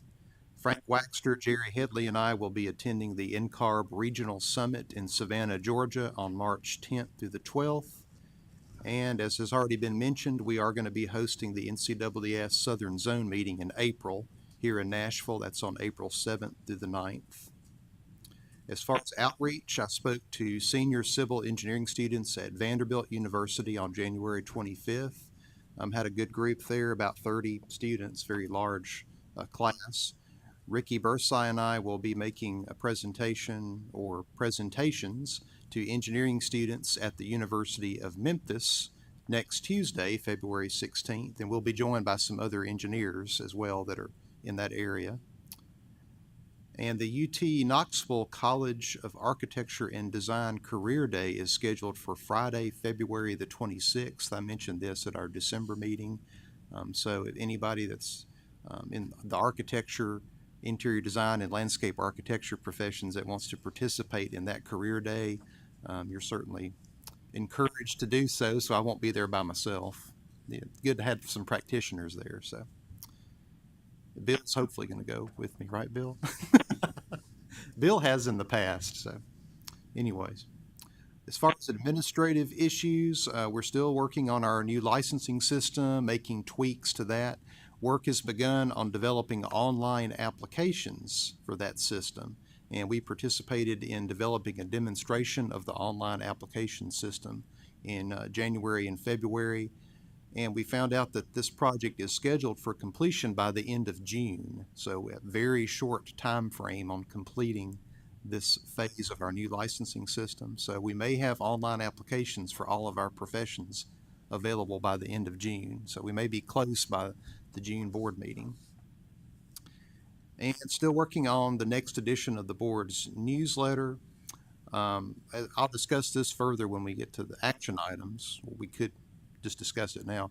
I haven't notified our mailing list of our changes to our reference manual. That's going to be in our next newsletter, partly because legal would like us to add some language to the reference manual, sort of a disclaimer at the beginning of the publication stating that it's not a legal document, something to that effect. There were some concerns brought up, unfortunately, right before I left the country for 2.5 weeks. I just got back on Monday, so I haven't been able to sort out what the concerns are yet, but there's some issues with the reference manual. I don't think it's anything that would really hold us up. They just want to add like a sentence or two, just making it clear that it's not like the legal standard of care because it's not a rule or a law. So that's pretty much it. I need to get with them and figure out exactly what they want, but that has held up the reference manual. Right, that's why we haven't sent out the notifications to all the building officials and registrants yet, although it's been sent to the societies and of course to you all, but it's on our website. The one that we adopted in December is on our website, but we just haven't sent out those notifications yet, pending, I guess, legal's approval of that document. And let's see, I guess we can go to the reports unless y'all have some questions on any of those issues. Go to the reports on your iPads. Beginning on page 22, you have the licensing data, which gives you the number of registrants and firms from last year to this year, just for your information. Also, the number of applications reviewed and approved. And then complaint data begins on page 24. This is just a snapshot of our open complaints as of February the 4th. You'll see at that point we had 9 open complaints, and there was clock stopping action within 180 days on all of these except one, and that one was presented today, so that we'll have clock stopping action on that one very soon. Have some other complaint statistics behind that by fiscal year, cases open, closed, civil penalties assessed, etc., just for your information. I think I always ask this, but are any of these upcoming for a hearing? Because I'm going to make sure I'm out that meeting. There is one case that is scheduled for a hearing, but it's very new, and the litigators are still working on cases that are about 3 years old, so it has not been scheduled. So it's kind of in their backlog. Hopefully maybe by the end of the year, they'll be able to have a hearing, but nothing set yet. Al? Just a question, a point of information. When civil penalties are assessed, do we get a report back whether they're collected? Yes, I do not accept, the case is not closed until until the money is in. So it sits with me until everything is taken care of. And just to remind us from a budgetary standpoint, does that go into the general fund or is it go into? It shows up in our revenue at the end of the year. It's like a separate item in our revenue, case and complaint revenue, right? So in your thing, there's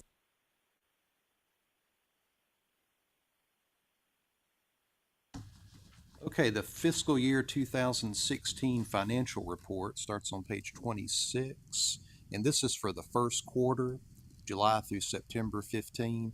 We're little bit behind because of the new licensing system. We couldn't do the normal reports that we typically do at the December meeting, so we're kind of playing catch up. So this is just for the first quarter, and then we'll do the second quarter report at the next meeting. And one difference between this report and previous reports you received, you may have noticed we don't have the revenue broken down by profession. It's just all lumped together. Because with our new licensing system at this point, we still don't have a report that will break down our revenue by profession. Of course, that's not essential information. I mean, we know engineers bring the majority of it in. It's like 70% engineers, 30% architects, and then 1 or 2% for the other professions. So I'm sure there would be no surprises there. It remains consistent. So you don't have that, but otherwise the reports have all the same information on them. You'll notice that the revenue for the first quarter of this fiscal year has decreased over $80,000 from the first quarter of the previous fiscal year, but that's primarily due to the issuance of early renewal notices. In anticipation of our new licensing system, we encouraged everybody to renew early before that was implemented. So our renewals for the last month of the previous fiscal year were significantly higher than what we typically see, which reduced the number of renewals we had for the July through September period. So I think our revenue will be increasing after this quarter. Expenses remained pretty consistent with the previous fiscal year, except our personal services expenditures are down due to the retirement of an employee last year. And that's all I have on the fiscal year 16 report. Unless y'all have some questions on that. Questions from anybody? All right, thank you, John. All right, and after that, beginning on page 36, you have the budget projections that y'all had asked me to prepare to help you in deciding what, if any, fee decrease should be implemented. The first page of those spreadsheets show projections with no fee changes, and then you have behind that, you have the budget projection calculations, and then you have a $5 reduction, $10, $15, all the way up to a $20 fee reduction. Now, before we get into the details here, we have to, of course, give a disclaimer that there's a lot of unknowns when you're doing 5-year projections. So we have to make a lot of assumptions, and I did provide you with a summary of some of the key assumptions that I had to make. We're assuming about a 1.5% per year increase in the total number of registrants, with the exception of interior designers, because they have a slight decrease typically each year. But for the other professions, a 1.5% increase, that's based on past trends, and then a 2% increase in the number of applicants. Of course, that doesn't necessarily result in a 2% increase in total registrants, because we have retirees and baby boomers that drop out, et cetera. So that's why those don't match exactly. We have changed the FE application process. That affects it somewhat because they no longer apply to us to sit for the exam. They're simply applying for certification after they pass. So that's going to result in a decrease in the number of intern applications, which doesn't greatly impact revenue anyways, because that's a small number, and their fee's only $15. And as far as expenditures, we're assuming a 2.5% increase in salaries, wages, 3% in travel. I've also assumed that you would be expending the full $350,000 for grants starting next fiscal year, which we didn't do this fiscal year. We only expended about $308,000. You didn't use that full $350,000. So I'm assuming that in future years you'll expend that full amount, but we may not. So that's just an assumption that I made there. Also assuming a 1.5% increase in our state regulatory fee and cost backs, and assuming most other expenditures will remain stable during this period. But there's a lot of unknowns there. I don't know if we're going to see another cost back item in the future for our new licensing system. That could be an added expense for at least one fiscal year. Not sure about future staffing needs, obviously. We've also got a new customer service center within the department that's staffed by, I think it's 6 or 7 employees. I don't remember exactly how many they have. And that's probably going to result in at least a slight increase in cost backs, assuming that that's the way that their salaries are paid. So there's quite a few unknowns in this. But having said that, hopefully everyone's had a chance to study these. Obviously, with no fee changes, we're going to have definitely a substantial surplus each year, as we've had in previous years. By 2020, we may be approaching $3 million potentially in our reserves, which is obviously going to generate a lot of attention in the legislature when they get that high. $5 reduction really would still result potentially, based on these projections, still result in a significant reserve each year. So my recommendation, looking at the data, would be probably a $10 fee reduction, because that'll still leave us with, around $100,000 surplus each year, if not a little higher than that, which I'm comfortable with. If we have staff changes, increases in cost backs, I feel that $100,000 would give us, some cushion to absorb those unforeseen expenses. $15, $20, I think would be cutting it too close, as you can tell from the projections there. In fact, with $20, I think we would actually be in the red for at least one fiscal year. So I think that would be too deep of a cut for us. So I think you could safely do a $10 reduction without us risking running in the red, and still having a nice reserve balance and putting some into that balance each year, but not a large amount as we currently are. Yes, sir. Hey, John, I thought the reason why we're able to have all this grant money is because of our reserve. So, Well, the grants come out of our revenue each year. We've only dipped into reserves once for the grants, so we're not dependent upon the reserves for the grants. so with that same, in that same vein, can we not go and ask for now just a one-time special giving to the school plus? I guess the grant committee can discuss then. That's This is Susan Ballard. May I have a comment? Yes, we would like to take in a reserves and do a special project. I have talked with the dean of the University of Tennessee about starting a grant application for that money. Also, John, how much money do we need to have a 2-year reserve? I know when Brian was talking about that, I didn't know what that figure was. Pretty close on that right now, regardless. Yeah. I mean, the $10 is not going, it may be 100,000 or so. Yeah, I mean, if we had 2 million, that would definitely cover us, I think, for that purpose. Okay. In the past, an issue that's been presented to me is that they're not really sure how to spend directly from reserves. I don't think that's necessarily an insurmountable obstacle anymore, because when we were paying for the licensing system, they figured out a way to deduct that directly from our reserve balance. So I think we could get around that if you wanted to do like a special appropriation for reserves, but well, I'd rather it go to the students than to go to the general fund. And when I presented the concept of doing a special project, that the schools would incorporate engineering, architecture, landscape, and interior design, they were very excited about it.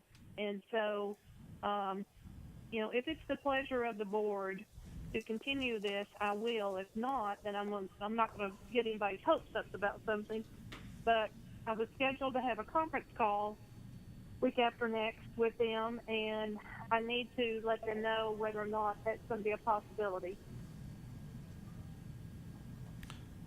But I'd just point out, if we do the $10 fee reduction, that's going to have us through 2020 at least, having around 2 million in reserve, which I think is a good amount to have. I don't know if you necessarily want to drain that fund for special projects. Here's the thing, Susan, I'll jump in here, just, no, go ahead. Okay. You're on the phone, so go ahead. Well, at our last meeting, we were talking about we had extra funds that we wanted to spend, so it wouldn't go to the general, account. If we need to build up a 2-year reserve, then my impression is we can't spend this money right now.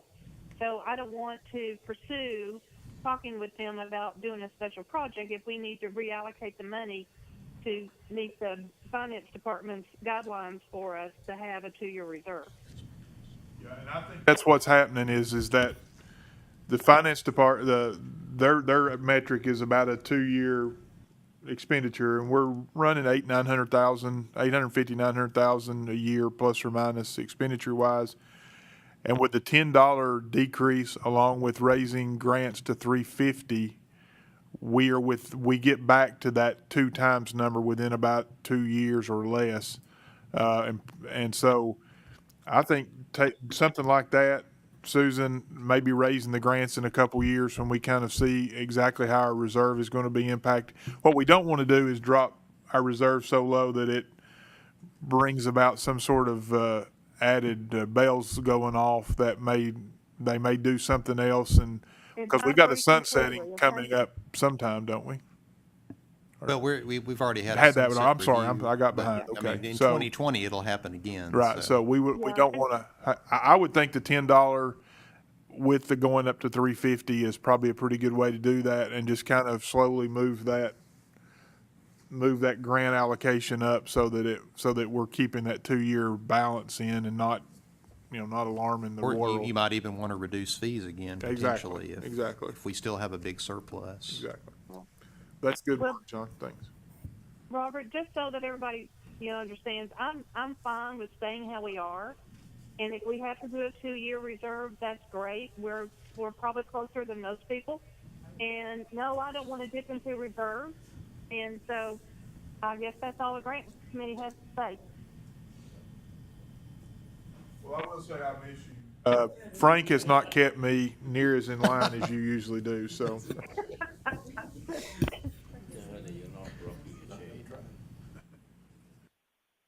Other comments? And John, you've done a great job on this chart, by the way. I meant to bring that up in the beginning. That's a lot of hard work, and I want to commend you for all that you've done to put this together for us.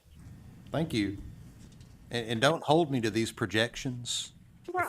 For a little, remember all the disclaimers that I stated earlier.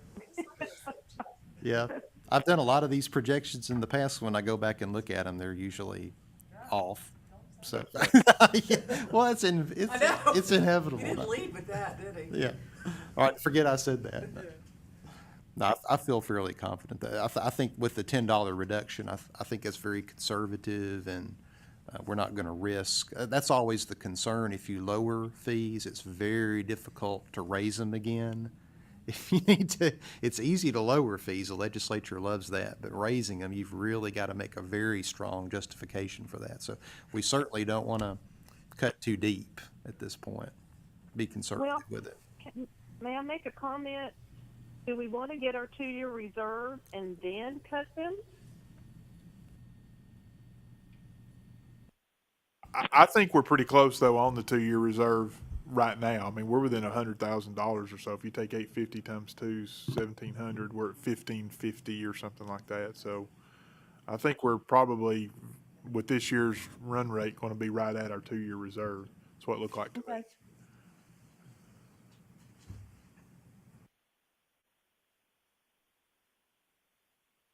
Philip will weigh in when he gets his abacus out. What are you got any questions? Got my abacus today. Y'all remember they're talking to the microphones. You don't have to do any action at this point, because when we get to the rule proposals, that's where you can actually, try to amend the fee. Right? We don't have to do that at this point. All right, well, that's all I have on budget projections. If you want to move into legislation. All right. It's page 47, and I've distributed this, the 2016 pending legislation. We got several bills that were just carried over from last year.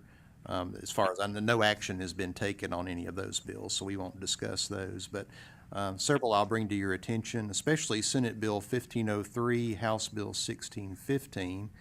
That's the bill to extend our board 4 years to June 30th, 2020. And as originally drafted, it establishes a minimum attendance requirement for board members that you would have to attend at least half of the scheduled meetings in a calendar year. We certainly don't have an issue with attendance, but some boards and commissions do. So I think they're trying to add that language for every board and commission. But right now, it's not on the calendar for Government Operations Committee because I understand that they're kind of working on tweaking that language a little bit regarding the attendance requirements. There may be some uncertainty about whether it should be set at 50% or something else. So that language is being tweaked, I guess you could say, as we speak. So I'm sure it'll be moving forward very soon. I don't anticipate any problems with us being renewed until 2020. Also, we have Senate Bill 2535, House Bill 1533. This is the bill that Casey mentioned earlier that would allow the state fire marshal to require and perform field inspections in lieu of requiring review and approval of plans and specifications for construction and alteration of certain buildings or structures, and to charge fees for inspections that were untimely requested. And I did discuss this with Chris Bainbridge, the Director of Codes Enforcement for the State Fire Marshal's Office, and he indicated the intent, because this is an administration bill, the intent is that this would only apply to small residential buildings that do not require an architect or an engineer, and fuel-fired equipment that only requires an inspection as established in their current rules. That's the explanation that I received, and Casey has indicated that her understanding is it would only apply to exempt projects that don't require sealed plans. But as she noted, it's certainly a bill to watch because it is somewhat vaguely worded, which is what brought it to my attention. And one quick comment on this, John. Remember, I think you all read what happened in Indiana where they wanted to get rid of their Architects and Engineers Board and turn functions over to their inspectors, the codes officials and those kind of things. And so that's why this bill has got kind of our attention, is that we don't want to go chase down the same path that the Indiana, they use that as a cost-saving measure. So that's kind of what popped that up here. Go ahead, Ashley, if you've got a comment. Ashley, do you have a comment? I've been looking at the code. There go the microphone. Susan will yell at you. Okay. Hold the line, please.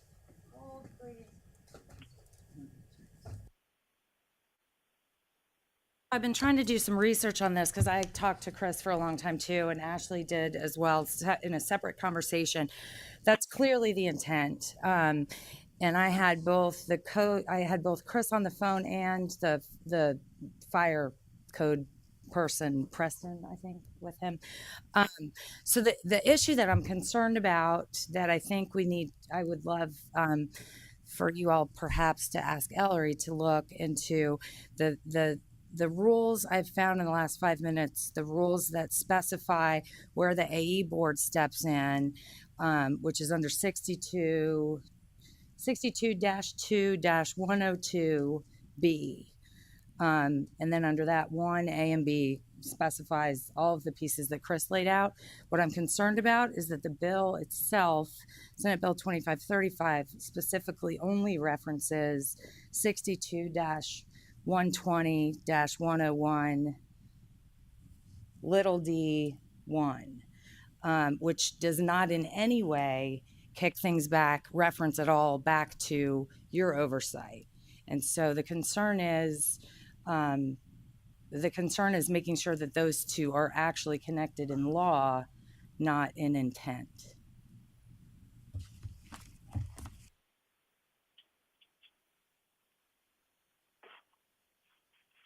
Further questions on that legislation? Okay. Also, House Bill. Oh, got some feedback. May have to mute. One of you may have to mute.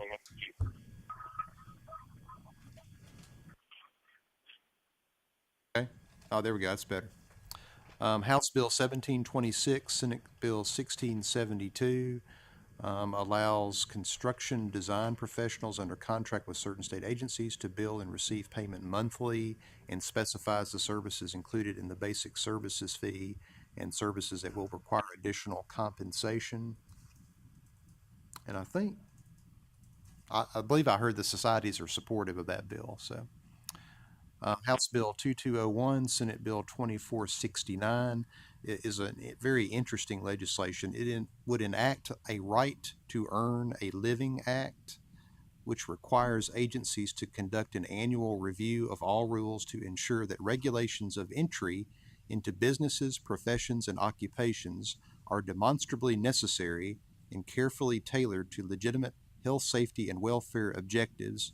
And it also would allow individuals to petition an agency to repeal or modify a regulation.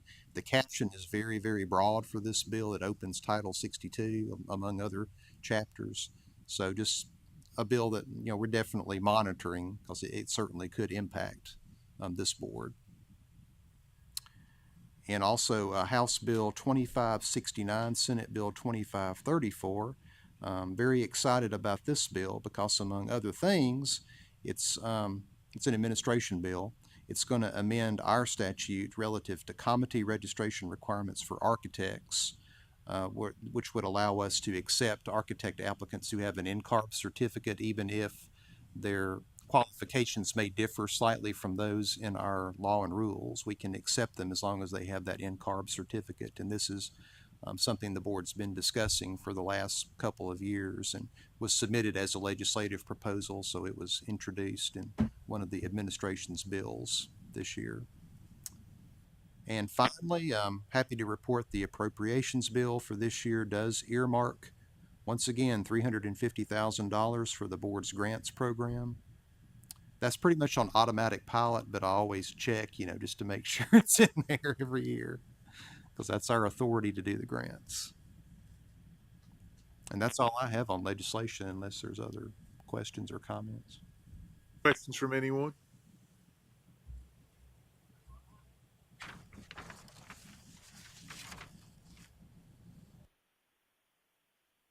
All right. Thank you, John. Let's go to Engineering Committee report, Hal. All right, the Engineering Committee met yesterday. We reviewed and made determinations on several applications. Wanda, you have everything you need at this point, correct? Okay. John covered exam results for the FE and PE exams, making the reference to, on a national level, that the number of FE applications is starting to increase again with the advent of computer-based testing.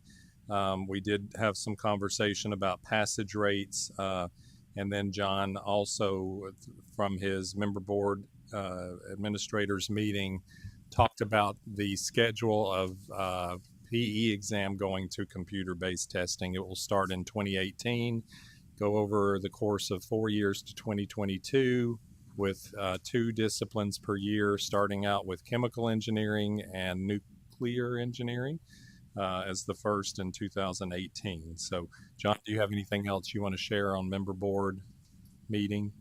Okay. We did talk about the Southern Zone. As John and others have mentioned, we are the host state agency for that this time.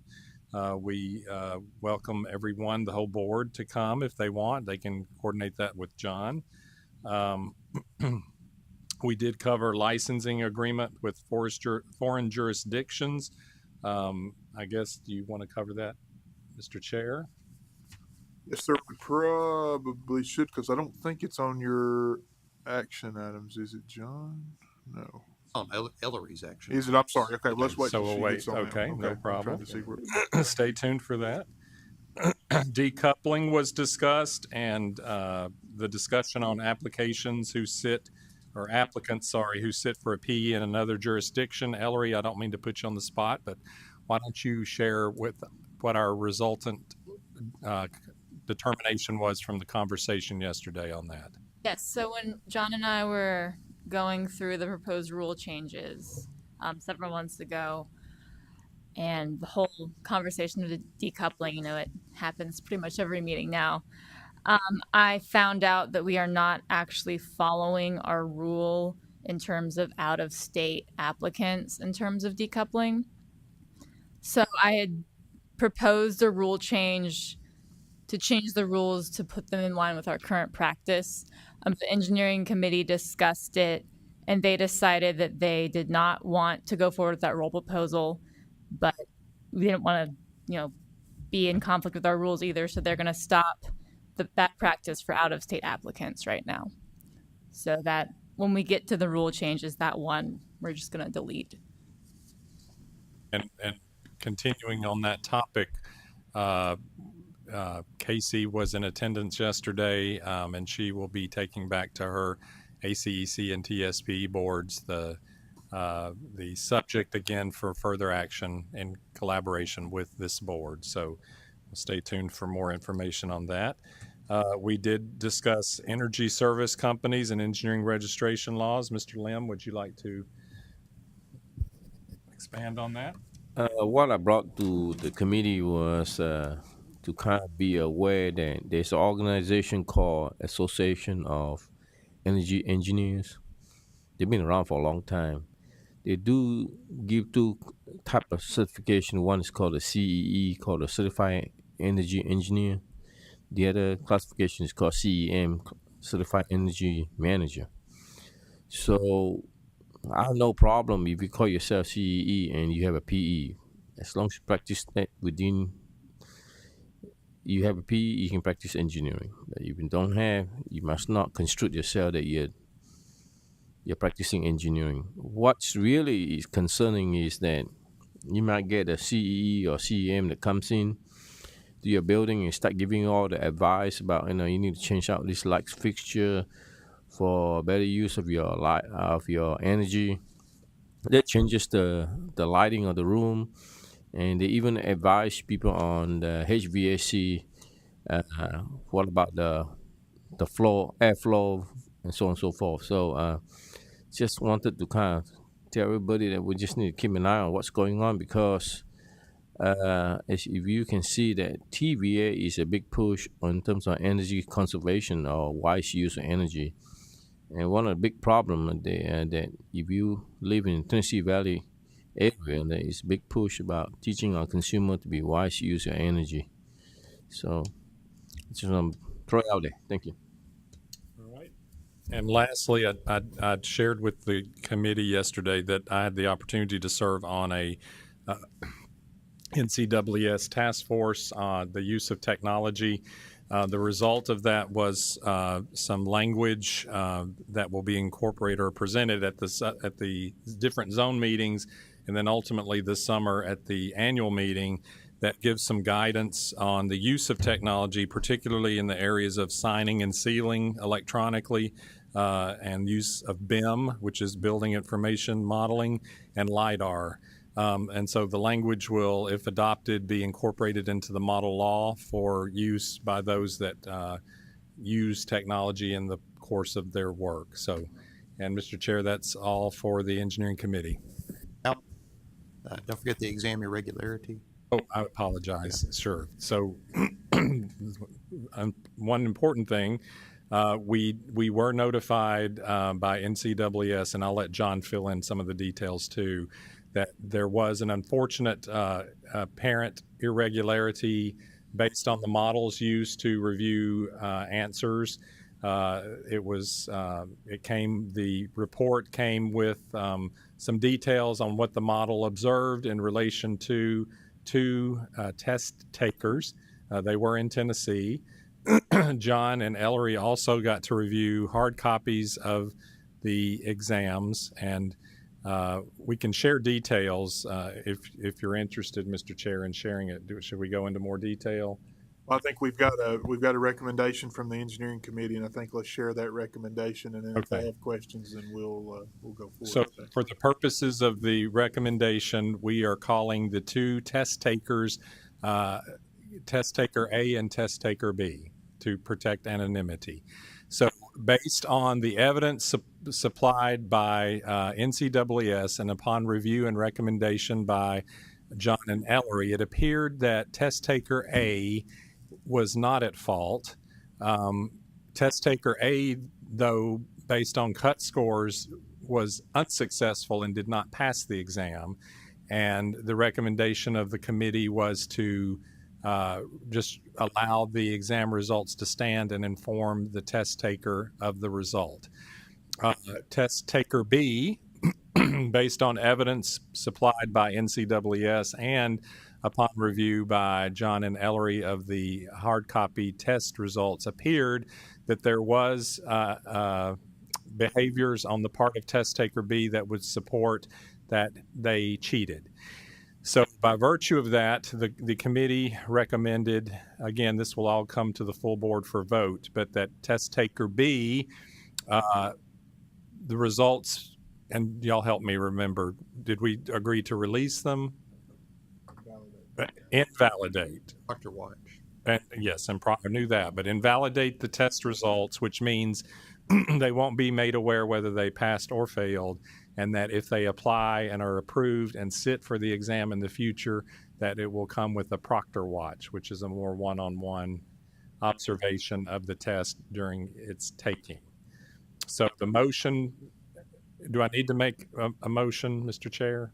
I would prefer that you did, yes. Okay, so the motion to the board from the engineering committee is that test taker A, the test results be released, and that they appeared to not be in violation of any testing protocols or ethics. Test taker B, invalidate the results, require a proctor on any future exams, and that's our motion. Thank you, Howard. They're coming from the committee. It doesn't need a second. So is there any discussion? Anybody? Okay, all those in favor of the motion say aye. Aye. Oh, excuse me. Thank you. Thank you, Frank Susan Wagster. Roll call, please. Ballard, Yes. Hal Balthrop, Aye. Robert Campbell, Aye. Jerry Headley, Aye. Philip Lim, Aye. Bill Lockwood, Aye. Susan Maynard, Rick Thompson, Yes. and Frank Waxter. Yes. Passes. That concludes the engineering report. All right, Hal, thank you very much. Our next item, unfinished business, and John, you have action items? Yes, that's on page 77 in the materials, the February action items taken from the December 2015 board meeting. Under my name there's an issue about asking professional societies for an opinion on TCA Section 48-101-610-2, the Tennessee Professional Corporation Act, which allows professional corporations to issue shares of stock to non-licensed individuals only if the licensing authority which licenses the professionals forming such corporations specifically authorizes the issuance of such shares. We had received a question from a firm asking if they set up as a professional corporation, if the board would allow them to issue shares of stock to non-licensed individuals, since it's up to the licensing authority to make that determination. So there was a question, do we need to do this by rule or on a case-by-case basis? And in connection with this, you had asked me to contact the Secretary of State's office for a list of professional corporations offering services regulated by the board. And I did obtain the list of all professional corporations from their office. And out of 2,101 active professional corporations, it appeared only 87 of those offer services regulated by the board. And of those, 36 are located in Tennessee. Of course, they don't break out the PCs based on the profession they practice. So I just had to do a search for firms with architecture in the name or engineering. So that's approximate, but it's not a large number. I mean, we did determine that. The majority of PCs provide medical, dental, legal, and accounting or financial services. So not a lot of architectural engineering, landscape architectural firms are set up as PCs, but they do exist. There's several out there, so that's my report on that. And Casey shared some information on this at our meeting yesterday, the engineer committee meeting. If y'all want to discuss that further. Yes, we can. Casey, you didn't think you had to get up again, did you? Casey did. I left my notes on this topic at home, and I apologize, but there are so many different ways that engineering firms are structured, and among them includes the professional corporation. Our concern is that in almost every firm that has ownership by employees, there will be some who are non-licensed owners. And for a professional corporation, we all assumed yesterday, and I am not an attorney and I don't know everything about this or much about this, but the assumption is that the majority of those in a professional corporation are actually the professionals providing it. But sort of the example that my groups, my societies were thinking was if you've got a CFO who's been there since the beginning, they may not be a licensed engineer, but if they want to be able to have the ability to give them ownership, that was something, and they would like you all to use your ability to influence that rule change in the broadest sense, and not prohibit non-licensed ownership in engineering firms. Does that make sense? Do you have questions? So I think the question that came up yesterday in the engineering committee was this thing called professional corporation, and what does it mean relative to the other types of corporations, relative to the other types of partnerships? Is there something being represented by being a professional corporation that's different from the others? And we did not know the answer to that. So, Ellery, I don't know if you and John have had time to talk about the vagaries of professional corporations versus limited partnerships versus incorporations versus. I have not had a chance to really get any sort of answer. I think we would then defer some action until we understand. Is that what I thought we heard from the engineering committee yesterday? Is we don't understand exactly what that representation means when you call yourself a professional corporation, and is it any different than any other corporation? And I think maybe I hope I'm clarifying this correctly, that what are the guidelines under that professional corporation incorporation guidelines that might restrict us or might impact what we're able to do? That's correct. So if you can kind of have us a Reader's Digest version of what that looks like next month, or next meeting, so that we, on the surface, it looks pretty innocent from our standpoint, but we don't know what the professional corporation looks like. All right. Oh, also continuing, now you don't need it. Also continuing with the action items, I did, of course, prepare the financial information, the budget projections, informed NCARB of our committee, architect committee's position on the NCARB education standard, have requested that we pay the audiovisual invoice for the Southern Zone interim meeting that was mentioned earlier. Didn't get that? Siri? Has Siri joined us? Okay. I did amend the engineer intern certification to note that board members utilize the progressive engineering experience guidelines when evaluating exam applications, with greater weight being given to the practical application of theory component. And of course, reference manual, haven't sent out the notification about that yet, pending the legal's review. So mentioned that earlier. And then Ellery had several things. Yes, so my list is different than yours. Yes. The first one is determine if it's a conflict of interest for board members to serve on university advisory boards and committees of professional societies. In board member orientation manual, the guideline is you cannot serve on a policy making committee of a professional society. So I asked around. No one would really give me a straight answer until they knew exactly which university and which committee. So, but I think university advisory boards are safe because they're not policy making committees. They're more geared towards that university.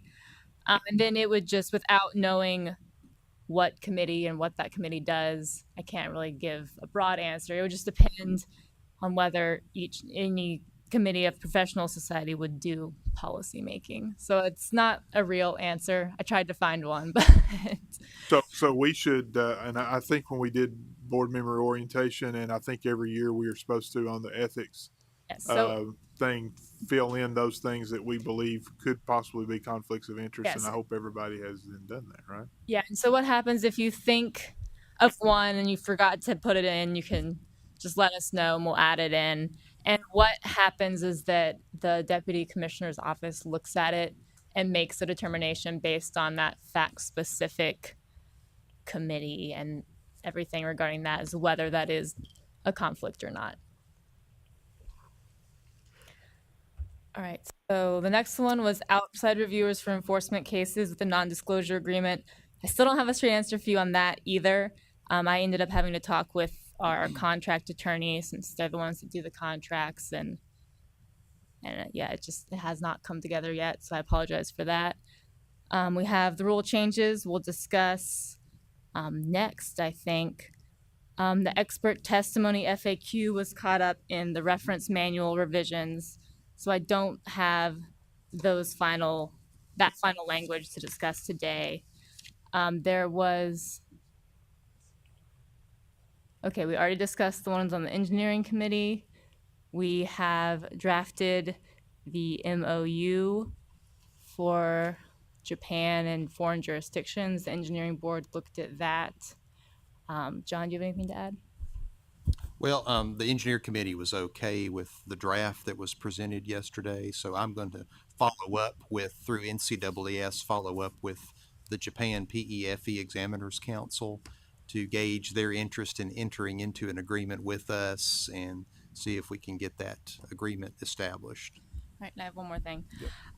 One of the board members had asked about the North Carolina Dental Board versus the Federal Trade Commission Supreme Court decision. The question was whether board members will be personally liable. And the standard test for board members is that you are not personally liable for any actions of the board as long as you're acting within your scope, within the board's scope, the scope of your position. Of course, the whole issue in that Supreme Court case was that the board was acting outside their scope. So I did a lot of research, and the answer is no one knows yet. The FTC in that case did not pursue that action against those board members. It was just against the board. So there's really no way of knowing what the courts would decide. So maybe. So we'll review everything to make sure you're acting within your scope. So you should be safe with all the checks and balances we have. And Susan had a couple of items under her name as well, so an article on social media ethics, and then one is for the future for our meeting with deans and program directors this October. That is going to be at Paris Landing State Park. The social media article will go much smoother now that we've moved our office today. So I will have that prepared, I'd say, in the next 30 days. And then since we're not going to be doing the additional grant money, then I can get this list together really quick for the deans as well. Okay? Thank you. Mr. Cothran, you have an impressive, I just need to state, grasp of clip art for your action items, and perhaps a little too much time on your hands. Wanda Garner puts that together. And remember, she used to teach elementary school, so. I think we should do a bunch of monkey survey this year because of the year of the monkey. Old habits die hard. Copy and pasting. All right. Thank you all very much. And I think you're, Ellery, on the liability deal, reading through the North Carolina dental decision. I mean, our decision's made as a board, seem to fall underneath what we were assigned to. And again, we are appointed rather than appointed by a group of our peers. So I think that's the huge distinction on that case, where it was, the Fox were in charge of the hen house, instead of there being some oversight even from the state in their board. So I think we're in pretty good shape. All right, next item then is, the proposed, right? Yes, proposed rule changes.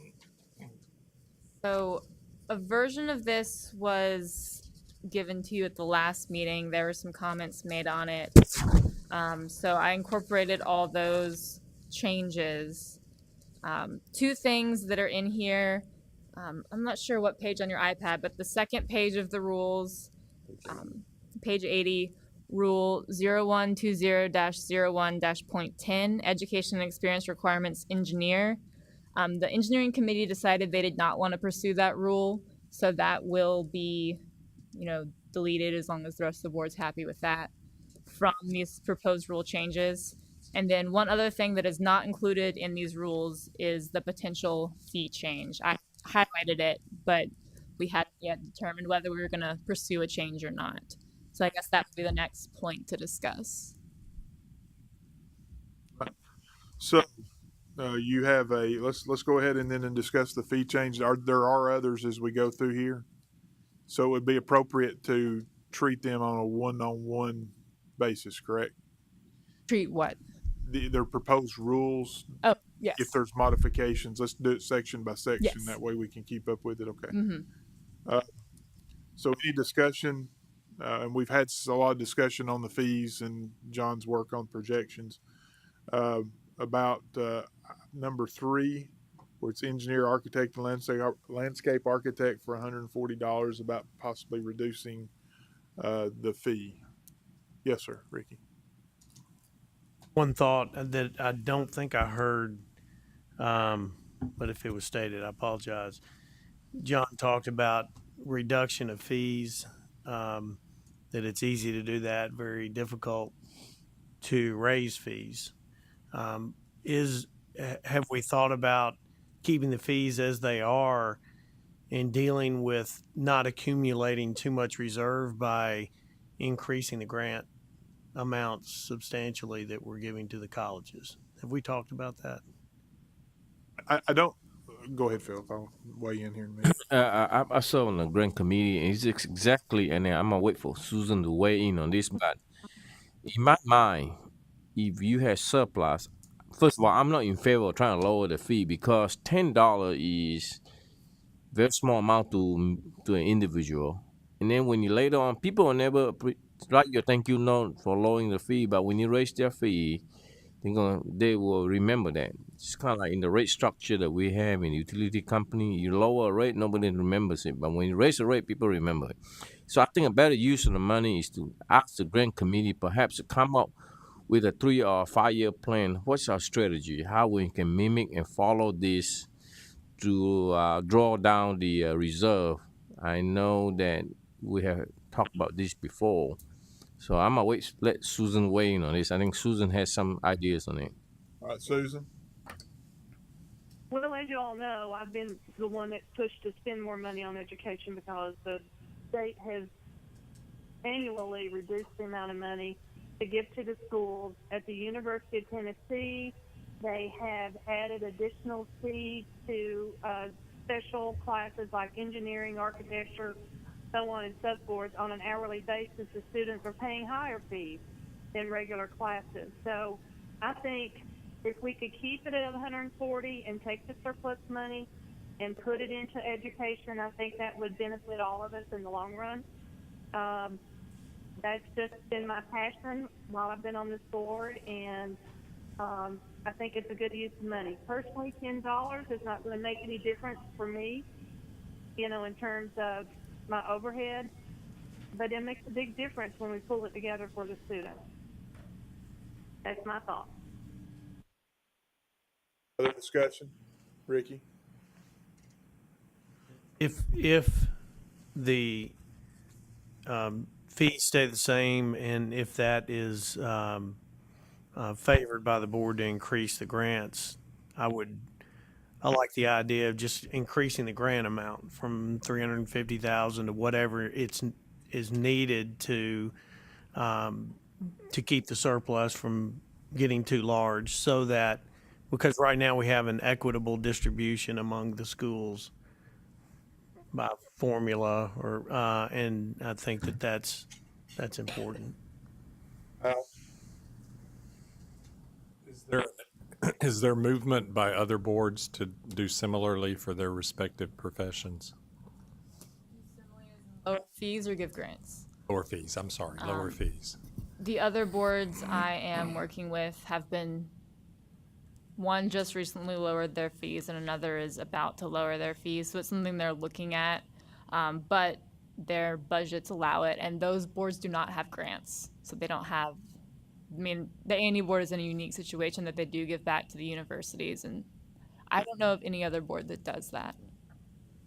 It is an administration priority to try to reduce licensing fees where possible. So that's partly where this came from. There is a push in the legislature as well to try to reduce fees if possible, especially if programs have a substantial surplus. And this actually came up in discussions with legislators about our sunset bill to extend this for 4 years.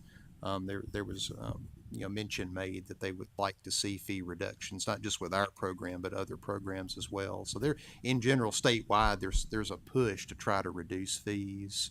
But of course, we are unique in having the grants program, as Ellery mentioned. Two other follow-ups. Does anyone know the last time the fees were adjusted, whether it was a decrease or increase? Yeah, I don't have the complete history of fees before me, but as far as the registration fee goes, I believe it's been the same since at least 1992. Yeah, it's been a long time. Is there discussion? I've seen some legislation, but what is the tone about the privilege tax? Any insights on that? Because that's the more, I guess, aggressive financial burden on registrants. I don't think it's likely to go away or be reduced, although there is the bill Casey mentioned to, I think, exempt out-of-state registrants from the privilege tax. That's right. Yeah. So as a rebellious state, maybe we look at our fees when the taxes are reviewed for consideration of reduction, just as a comment. Just something else to note, the other two boards I was speaking of actually have fees significantly higher than the A&E board. The funeral board, their individual licensee fee is $235 every 2 years. Thank you. If you look at the projections that John did, the differential between no change and reducing $10 ranges from $100,000 delta to a $500,000 delta. So the money's certainly there. I would think even a $50,000 dollar increase would be appropriate.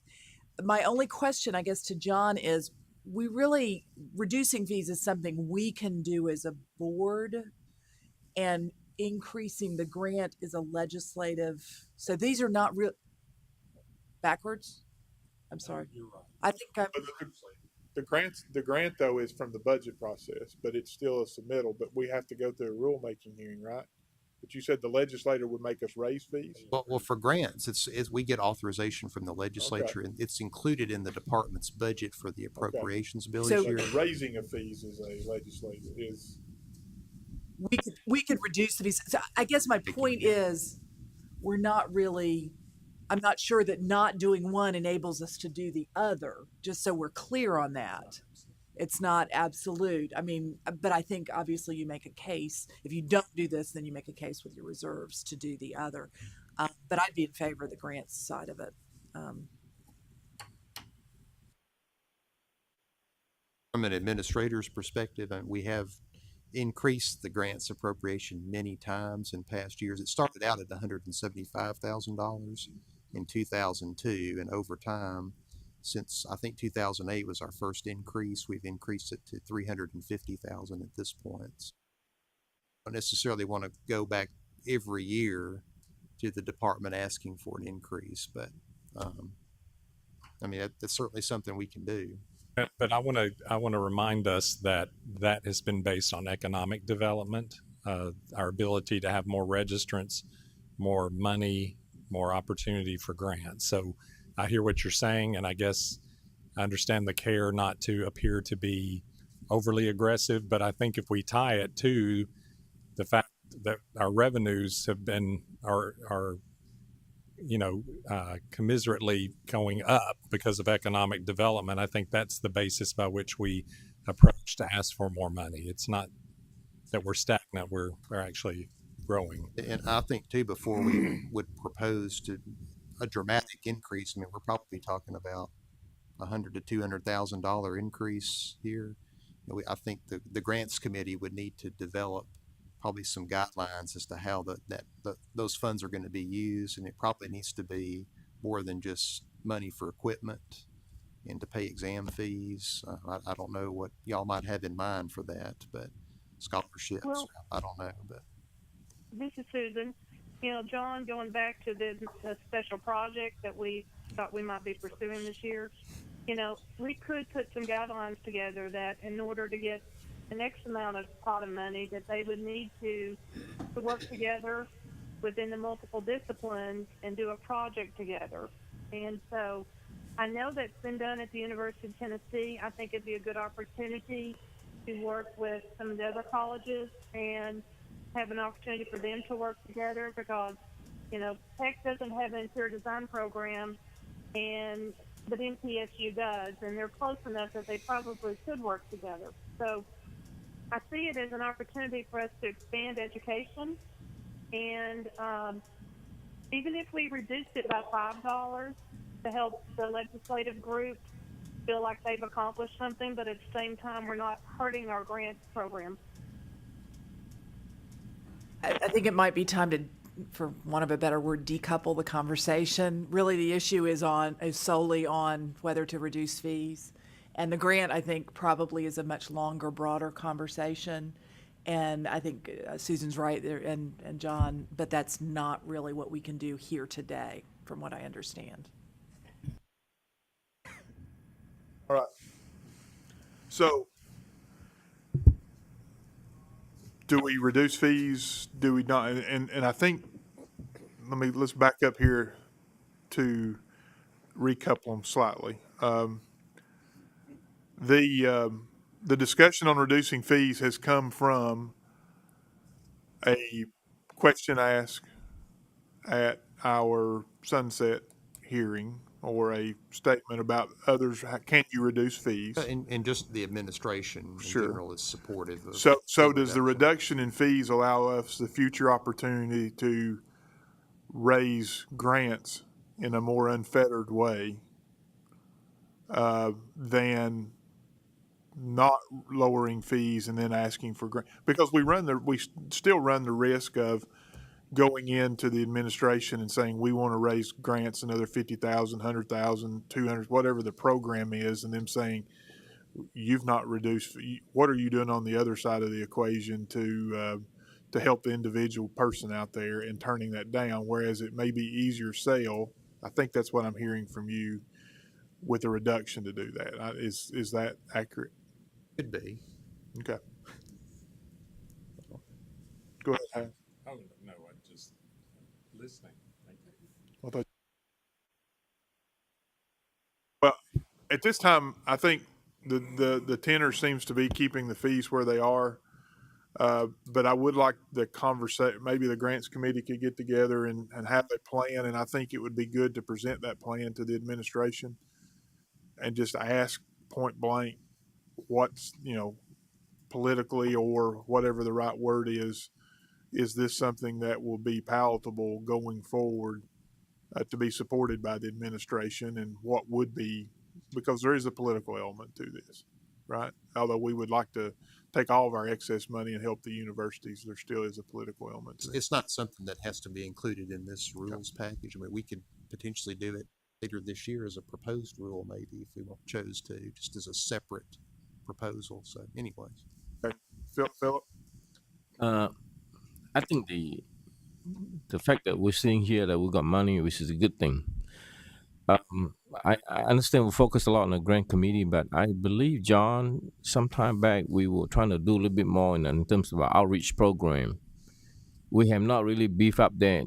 And well, I know while we can write great newsletter, we can do, I think the outreach program might be good. And the fact that you and some of the members are going to colleges to speak, perhaps we can do a better job in using some of the money towards outreach program. Make it professional, look good, sound good. But don't ask me to do it because I can't. I'm not a marketeer or so here. But I just think that we had talked about for years that we don't have enough money to do an outreach program. And I think perhaps that be one area that I like, Mr. Chairman, I like knowing just a grant committee. Where if you have an outreach committee, they should get together and talk about how we should utilize this money in a very strategic way, because this coming year we're going to have a couple of board members going to be rotating off, and then we're going to have some new one comes along, and unless we put a plan together, I just think that would be wise use of our thought process. Thank you. Thank you. All right, let's go on to the next item then, Ellery. We did sort of jump to the fees. I knew that would be the biggest point of conversation. So I guess it would make the most sense to go back to the first change on the first page and just go through them. If you have any questions, comments, want to change them, want to delete them, just let me know. So this is the first one. This is again going back to when we were incorporating some of the policies into our rules. So this one has not changed since the last board meeting, so you have seen this one before. So just look at it again, make sure there's no other comments or changes.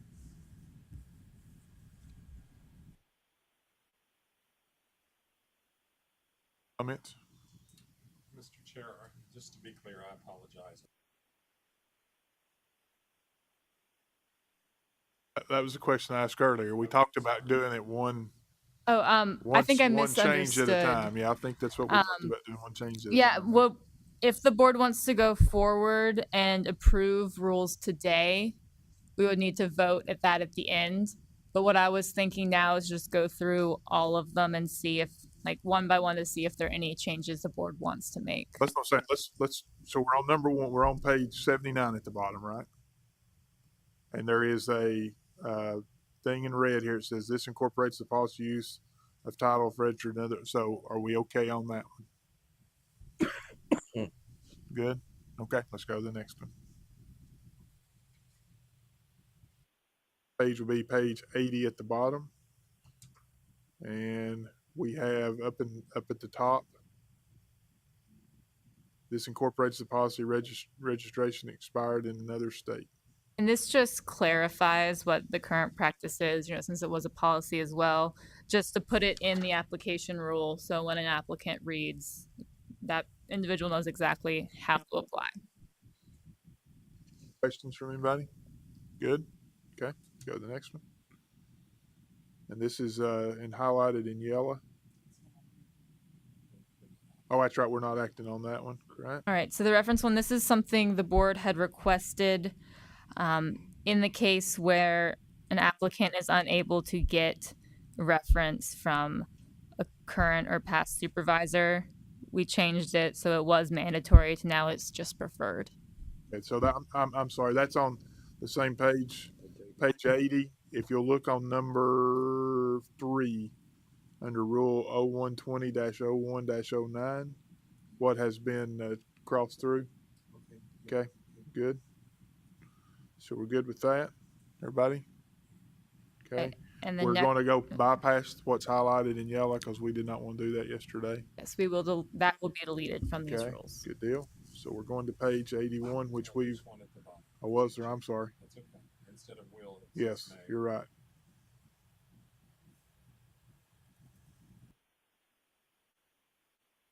Good. Okay.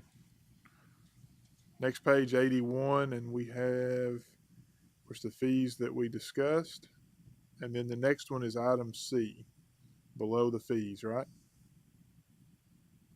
That was just to clarify that they still needed, that individuals in retirement status would still need to complete continuing education And then since I was already editing that rule, I just deleted the $140 and just said renewal fee. You know, just in case it changes, we'll have to change those rules. And then I added the inactive status because since we have the retirement status posted, it only makes sense to add that inactive since that is also an option. Questions, comments? Good. Page 82 at the bottom. That will say 82 at the bottom, and that B and C continue that red inactive, correct? There's one before that, subsection E in 07 misconduct. Wait a sec, but B Oh, and sorry, C up at the top I of the jumped page. ahead. Yeah, B and C at the top of the page are part of the inactive. Yes. Okay.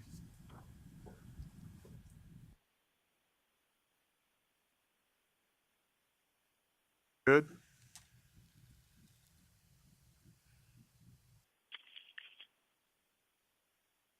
Go down to, let's go down to E, where the E underlined at E, the registrant provides false testimony or information to the board. That's misconduct, correct, Ellery? Yes. Okay. Good to that? Okay.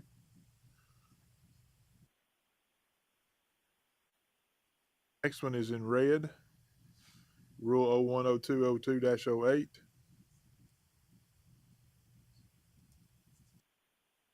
This was just incorporating a policy for tracings, which I'm not even sure if engineers use anymore. Y'all had questions.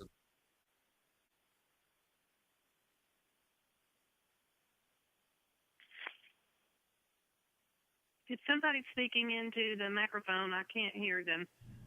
Well, I was just noting that this rule generated some questions at the last meeting regarding the wording, if it should still include tracings or other reproducible sheets, or if that needed to be modified. Okay.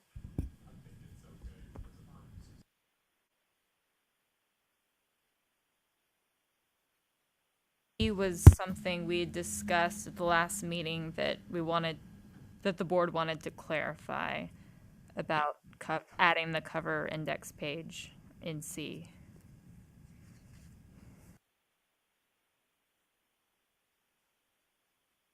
Okay, good. Okay, let's go to page 83. And that will start with item number 4, parentheses 4. And what I did in this one is I just expanded on what was already there just to make it clear, because I had some confusion when I read it as the first time, and so I had to have John explain it to me. So what I did is just make it. I thought it needed to be clear to understand, at least from a non-practitioner's reading. But I don't think it changes anything.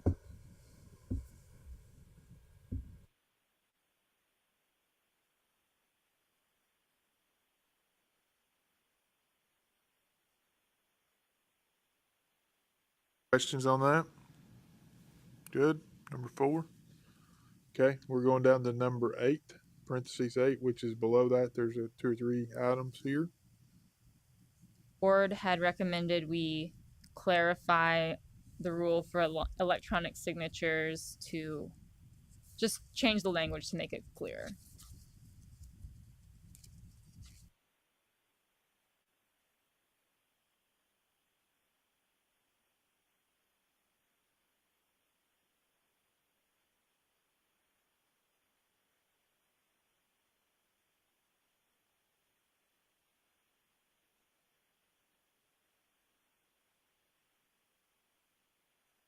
Okay, anything on that? Good. Number 9. Number 9 was a policy.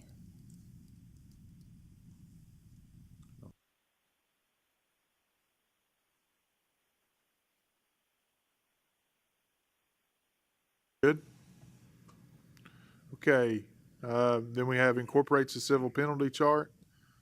What this actually does is it increases the penalty, which usually we're cautioned against doing just because you would no longer have the authority to go lower.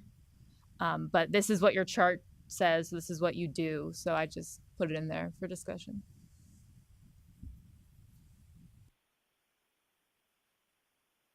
Questions? Good. Okay, good. Let's go to 84. First one I see is F. 4F. Oh, I'm sorry. You're right. Yeah, I considered all those at the same. So, you're okay with the chart? Everybody okay with the chart correction? Okay, then let's go to F and G.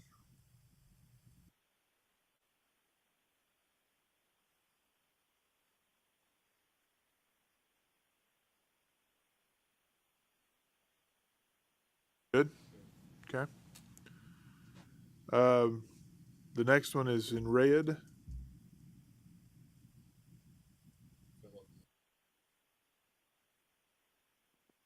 Like that.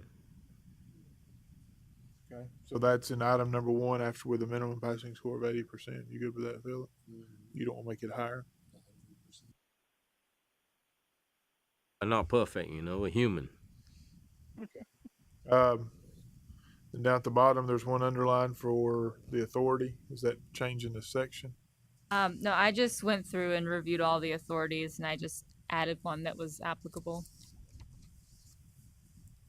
Can I ask a question? On the law and rule, we're assuming that they are allowed, it's an open book test, right? Yes. Okay, so we don't have to spell it here. We didn't need to spell it here. I just thought it was appropriate to spell out the passing score. That's what they're most concerned about. All right, page 85 on the bottom of the page. There has been one modification up at the top, which is repealed.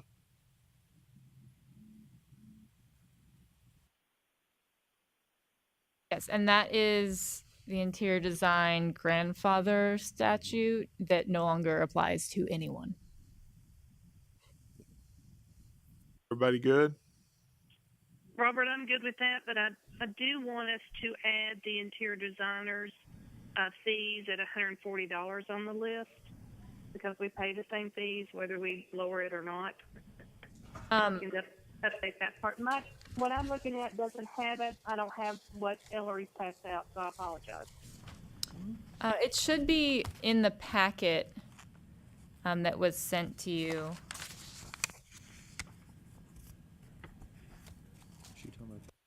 Send to me what way, Ellery? I think I'm confused. What would you like me to add? Well, based on what I'm looking at that John sent, because I'm not there to look at what you all, the hard copy that you all have, and it's on page 77 of what I'm looking at. It's under Rule 0120-0-0-0.25 renewal registration. It lists engineers, architects, landscape architects, but it does not list interior designers. It may be on what you all are looking at, and I apologize, it's not on what I'm looking at. So. The interior designer fee is in a different chapter. That's in chapter 4 of the rules. That's always confusing because y'all have a totally separate chapter from everybody else.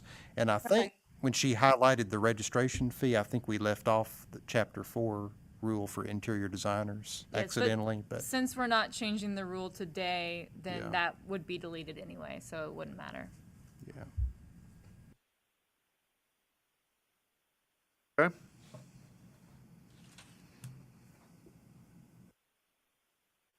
So we've got that repealed. Item D is just an or added. And then item E is a new one, correct? Yes. And this we previously looked at for the other professions, and this is just bringing that to the interior design chapter as well.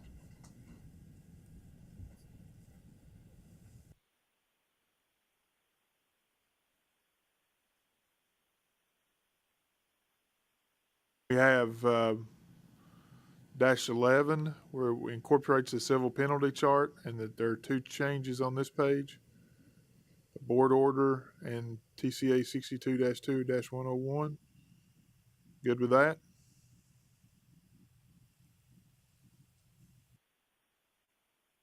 is a yes. Next page, page 86. Next couple changes are, again, changes you already looked at in the other professions, and we're just adding them to the interior design chapter as well. F and G, correct? Yes. Okay. And we have other enforcement actions. Number 1, again, we've added a minimum passing score of 80%. So that's the same as the others. And then, Ellery, we have a lot of is the repeal. Yes. There's no registration with the examination, so that's all taken out of there. Everybody good? That reflects the code up at the top. And that basically takes the next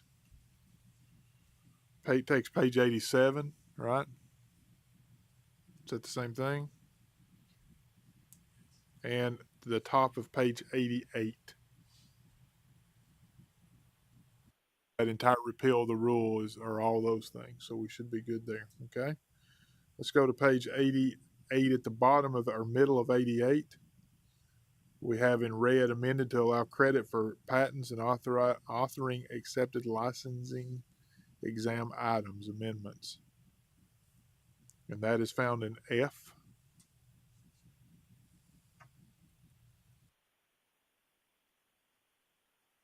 Good.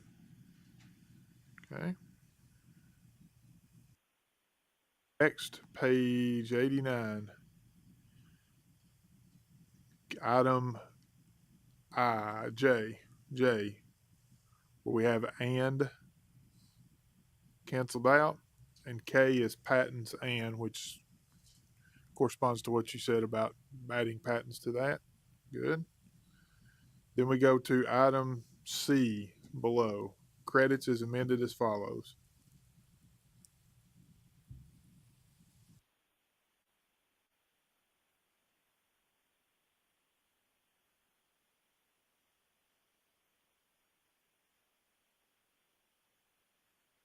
Good. Discussion, anything?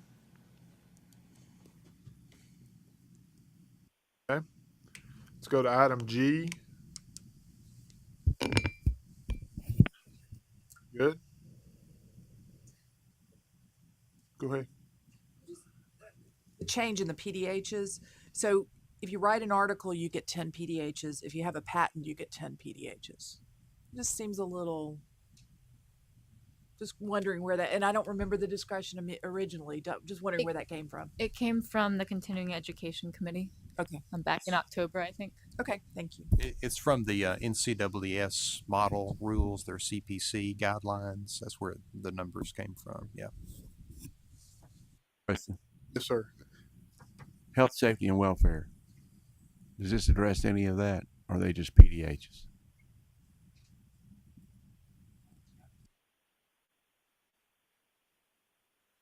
$13 Have majority. to be health, safety, and welfare. But I mean, are these, do these qualify for any of those? I don't see anything. I don't know where that would be. It depends when you review it. If they write a paper about how to find a bathroom, then I don't think so. There's health, safety, and welfare. Do you? I would think it's somebody who writes a I'm not talking paper. about that, Philip. I'm wondering if that's delineated somewhere. I don't care about a bathroom. I mean, But what do you suggest? yeah. What would you Well, like to I see? don't. Do you have a- Ours are, I mean, they're structured, is what ours say. Well, we currently have 12. Isn't that this year, John? That we Architects and interior designers have two options. One option, if they choose the alternative method, all of their hours have to be health, safety, welfare related, and that's in the categories that are considered health, safety, welfare are outlined in the rule. But for others that choose to renew, using the same system as the engineers, it's not delineated at all. It would just be at your determination. Well, that's my when they're question. audited. Is it delineated anywhere? Yeah, it's not. Okay.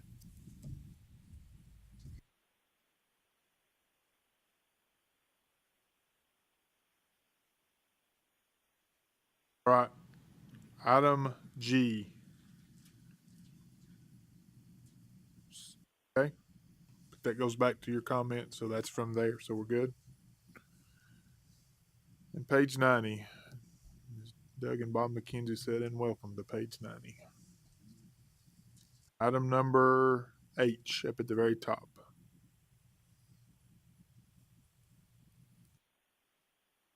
Good. And item number 1, the last item. 3 months as opposed to 6. Good. Okay.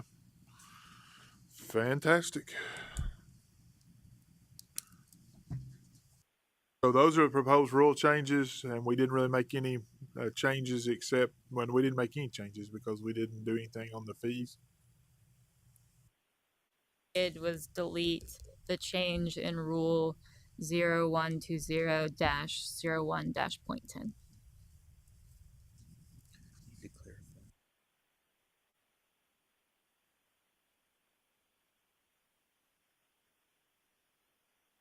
And the board needs to decide whether they want to do proposed rules or a rulemaking hearing. John and I had thought it would be a hearing for these. If you think they're non-controversial, minimal changes, generally proposed rules are preferred because it can go through faster. But if they're more substantive, more controversial, I mean, I don't think any of these are really controversial, but more substantive, the hearing is preferred because then you seek public comment.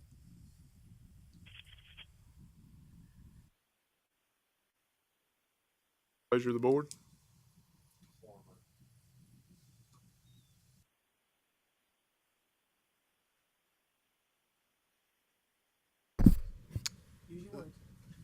So, Ellery, the two options again, the first one being The proposed rules. yeah. And for proposed rules, there could still potentially be a hearing if number recently changed. It used to be 25 people or an organization with at least 25 people petition for a hearing. I think the number went down to 10 this past year. So if 10 different people or one of the professional societies petition for a hearing, we would still have to have the hearing. But if no one petitions, then we would not have a rulemaking hearing. Make a motion to proceed with these rule changes through the method of Proposed rules. Proposed That's what they're rules. called. Okay. I'll second. Second. Any other discussion? So let's have a roll call. Susan Ballard, Yes. Hal Balthrop, Aye. Robert Campbell, Aye. Jerry Headley, Aye. Philip Lim, Bill Lockwood, Yes. Susan Manor, Yes. Maynor, Rick Thompson, Aye. Frank Wagster, Yes. passed. Thank you. Since we move forward with proposed rules today, the board will also have to vote on the regulatory flexibility analysis and an economic impact statement today. I have drafts of those for your review. I will need to make copies for y'all, so I would recommend doing that after a lunch break so I can get all that together. Unless you want to just keep going, and then I'll just have to make some copies. Let's make copies. Let's do this. We're not doing expert testimony policy, which is fine. We have the QBS. So do we need Ellery for those next 3 items, John? Up for QBS probably. Officer nominations. It'll be short. Yeah, that. So we've got 2 or 3 of these. So I would just recommend Ellery, just go ahead and make copies and then we'll steamroll through Okay, this. sounds good. I'll be right back. If we need to take a few minute break or something when you get back, we can do that. Yes, sir, Mr. Wagster. I hate to back up, but on page 90, that item H says a maximum of 5 PDH per biennium may be claimed for writing accepted license exam items. I guess I might ask this to John, but I'm on a NCARB subcommittee that writes licensing exams, test questions.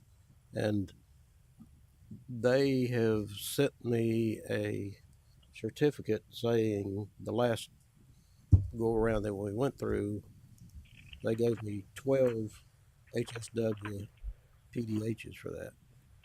Now, does that mean I can only claim 5 of them? Absolutely. What? Did you know that? I mean, that's the way it's written. for writing. How many of those did you write? Hundreds. Well, so 5 per. 5 per test question. 5 per, right, so up to what they gave you, 12. I wouldn't want to do anything wrong. I think I would interpret it as you described it, Frank, but let me ask you, do you have a problem ever having? I have like 60 hours a year usually. So, you know, It's not a problem, but it's just. Do you think that's unfair though, or there might be people? I mean, there are Tennessee registrants on the same committee with me. Think of one from Memphis, for example, that y'all get. I don't know. as John pointed out, I'm assuming this one also came from CWS, from their model.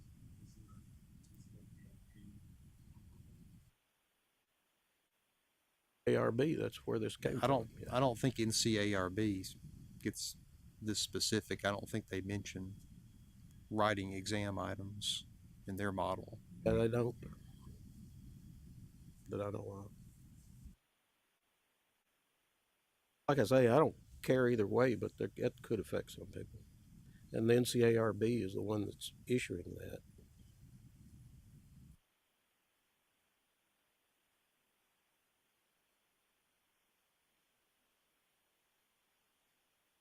section applies to all the licensed professions, right? It's not specific to any one.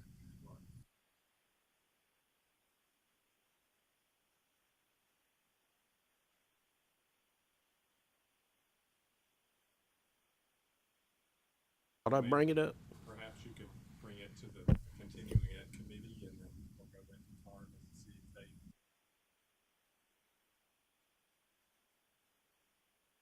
Yeah, I would guess since again, I would guess since this was issued from the NCARB that they don't have a problem with that. What you need to look too is what they issuing that for. Are they issuing it for you writing exam questions or for participation in a subcommittee? There may be another rule about participation in the subcommittee that allows that to have, just like we have participation on certain things that you get credit for. It seems strange that you get that specific about. Maybe NCAAS, maybe there's a different way they do things. Well, if you look at based on what Robert said.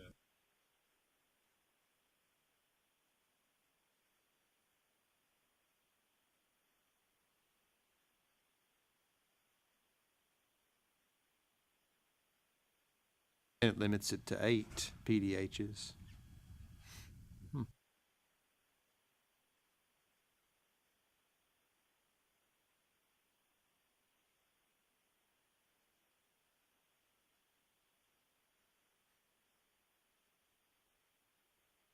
I've been invited to speak at Tennessee Tech in March, and I need board approval. So move. Does that? We got to do a roll call, baby. Roll call. Are there any others? Other travel. Travel. Do we approve John and Ricky? Yeah, that was done at the December meeting. Yeah. Don't think so. I guess you could vote on that. It wouldn't hurt. For the career day at UT Knoxville on the 26th of February. Are there any others? So I might be accompanied by 1 or 2 others. I don't know. So we're voting on approving travel costs for John for career day and for Hal to Tennessee Tech, correct? Add 2 people to John's. Up to three people from the staff. Okay.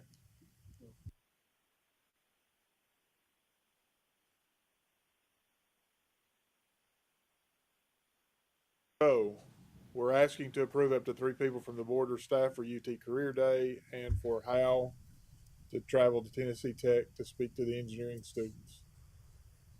Do I have a motion? So move. Okay. Second. Okay. Let's have a roll call.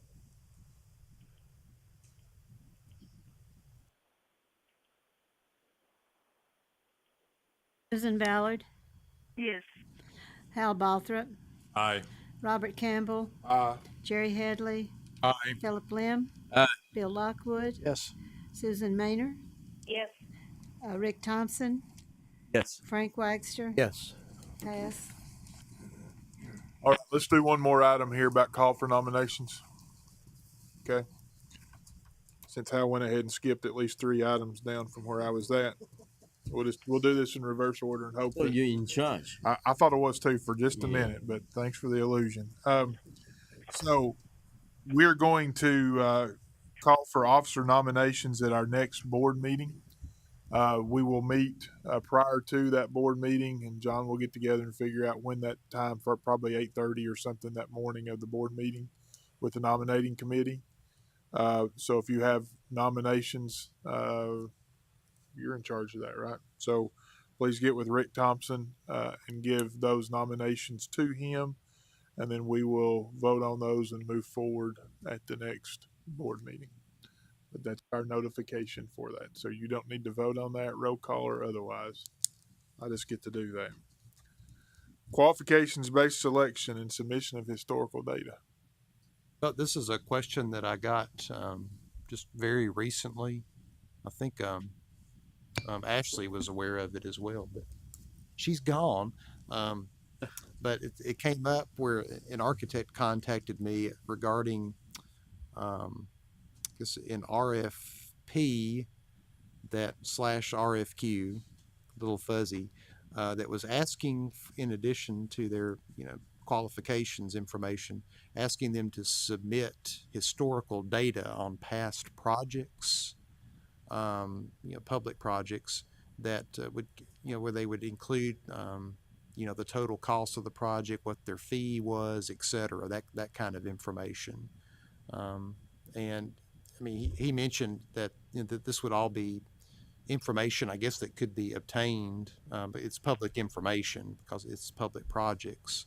So nothing, confidential necessarily about it, but he just wasn't comfortable submitting that type of data, in response to this RFQ, and asked for some guidance on that. So I don't know how y'all would feel about that, submitting that kind of information. Comments? Yes, sir. I think we should suggest that public entities stay away from asking fee information, whether it's historical or for the project. The qualifications-based selection is based on qualifications. What firm is best for that project?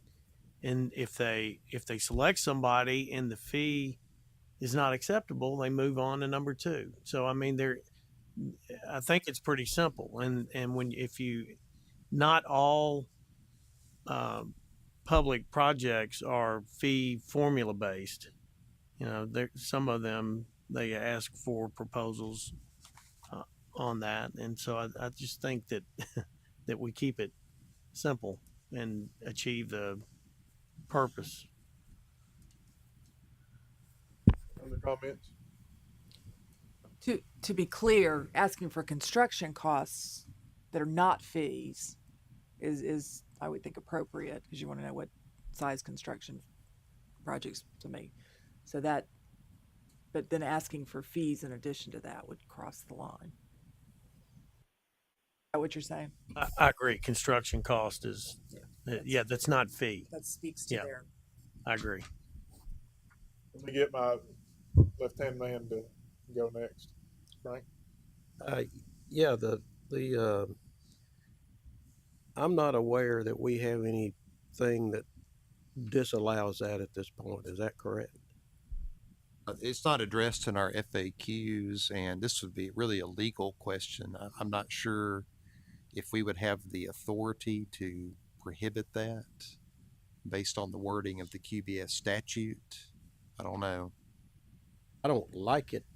And you know what they'll do? They'll take the construction cost and whatever the fee number is, they'll divide it out, and they say, well, normally they've been charging it.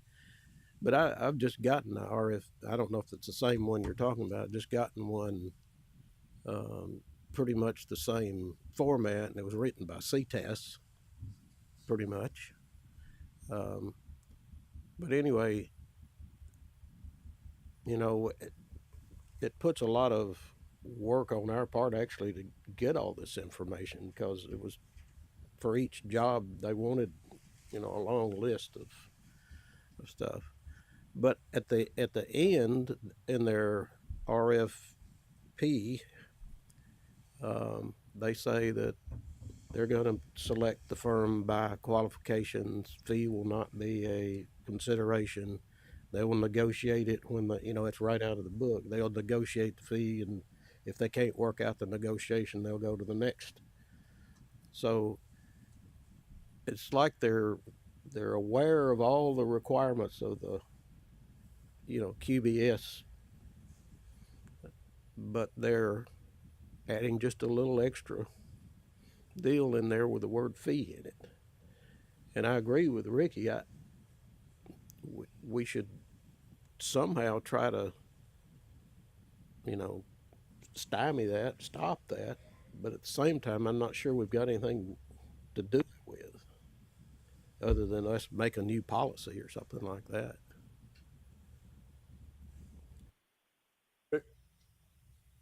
Thank you, Frank. That was my comment. That how can we stop that? My comment to this would be, I agree with what you've said. I don't know how we can stop it, but this seems like something that should be done in a budgeting process before the capital improvement is ever considered. It seems to me that you should have some concept of what your fees are going to be for a capital improvement, and that should be rolled into that entire budgeting process. And those should be numbers that somebody like CTAS should be able to provide on an ongoing basis, that, from a spreadsheet standpoint or something. But to ask for it on the back end, I don't know I know what their attempt is to say that you gave a fee of X and we had something comparable that was Y. Why is yours so out of whack? I understand. But that seems like something before they ever started down the road of doing the project, when they submit budgets for the year or what, that they would have some concept of what their engineering and architectural fees would be for those projects. So I don't know what purpose it's serving other than to kind of counterbalance that. I mean, you guys submit a budget every year and it's got comprehension of, we're going to do this capital improvement and we roughly think the fees will be about this much for that, and that's part of the overall package. So I think we're going down the slope, though, of introducing the word fee back into the proposal that can be detrimental and confusing later on. I could just see, registrants, if we open a complaint against them for submitting historical data, their argument's going to be, well, that had nothing to do with this particular project. I could see that being their defense. I wasn't submitting any fee information in regard to this project, only historical projects. So anyways, my 2 cents. Would it be in the request that you received, it included the entity making the request, the municipality, or the complaint, or this issue that we're discussing was specific to a registrant, an architect? Did they reveal the owner? No, I wasn't provided that information. Okay, I thought was that if nothing else, if it was appropriate, that the board could send a letter of just information to and that with other purchasing agents particularly.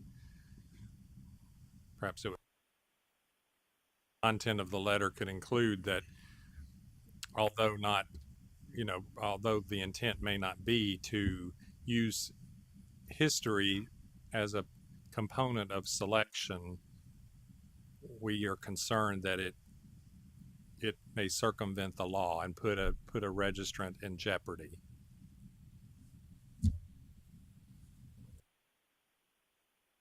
I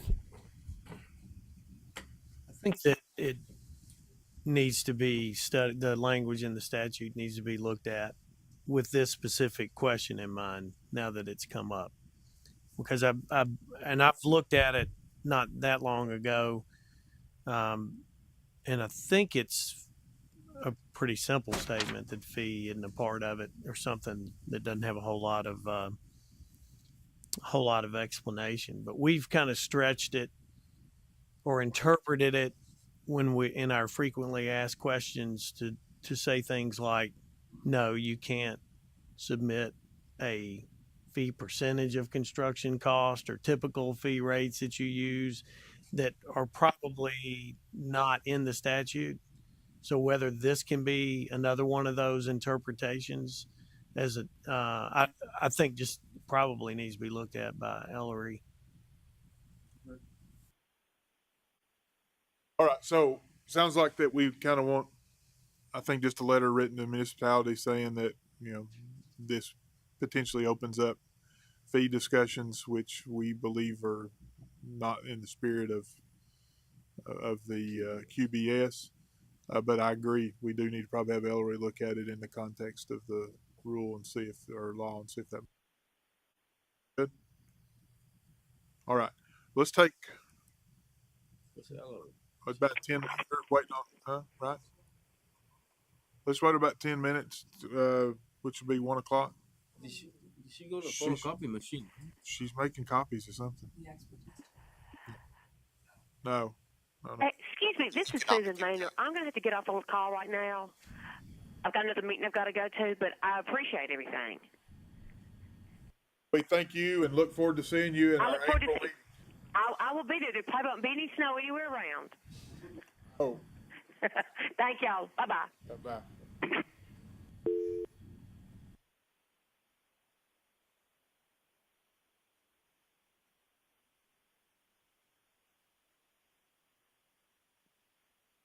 Robert, did we go on break? Rules. Yeah, we're at 10-minute break. We're waiting on the Okay. rules that Ellery was going to make copies of for everybody.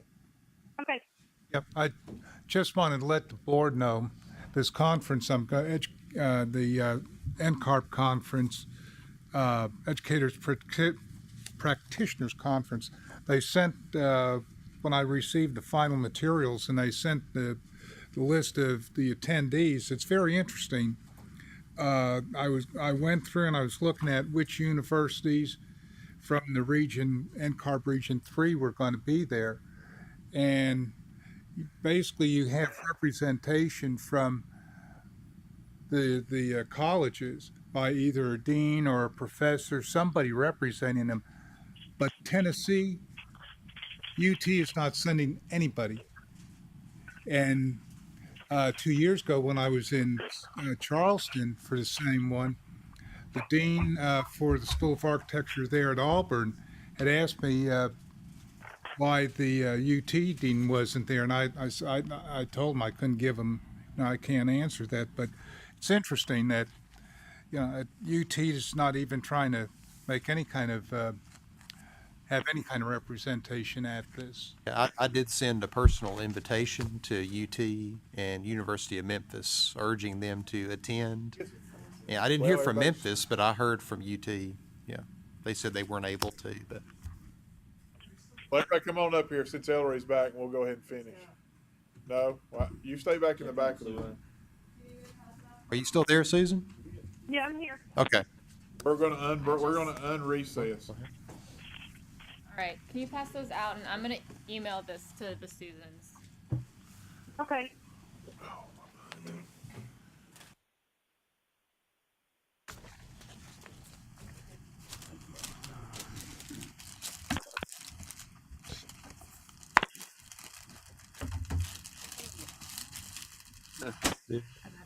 It's like my nerve feel something in my throat.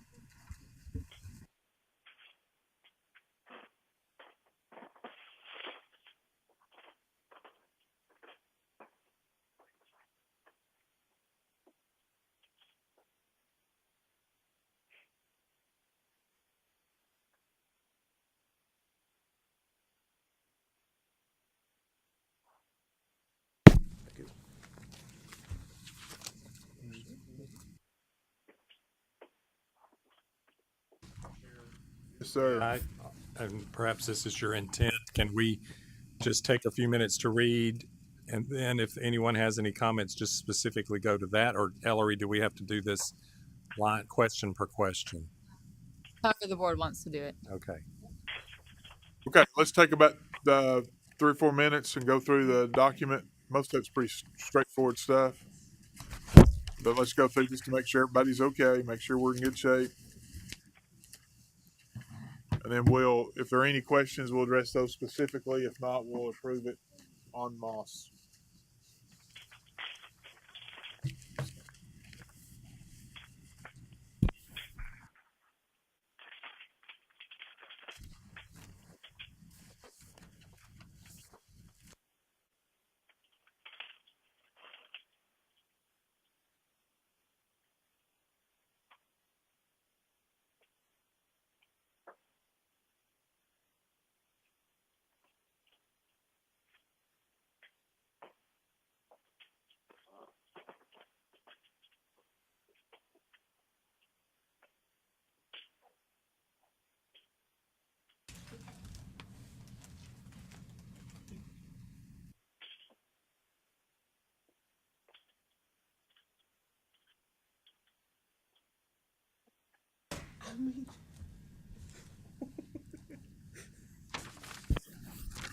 And I just sent those via email to the 2 board members on the phone.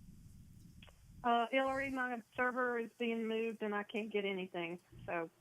Okay. Then maybe I do need to read them all aloud then. If I didn't vote, would that be the end of the world? Because I can't see it. No, we'd have a quorum. That'd be fine. Okay. That might be more acceptable by the attending members. Thank you, Susan. And actually, I need to move my car out of my neighbor's driveway. The movers are gone with everything, so I'm gonna step outside. Aye. Aye. No, I'm still here. I'm just letting y'all know.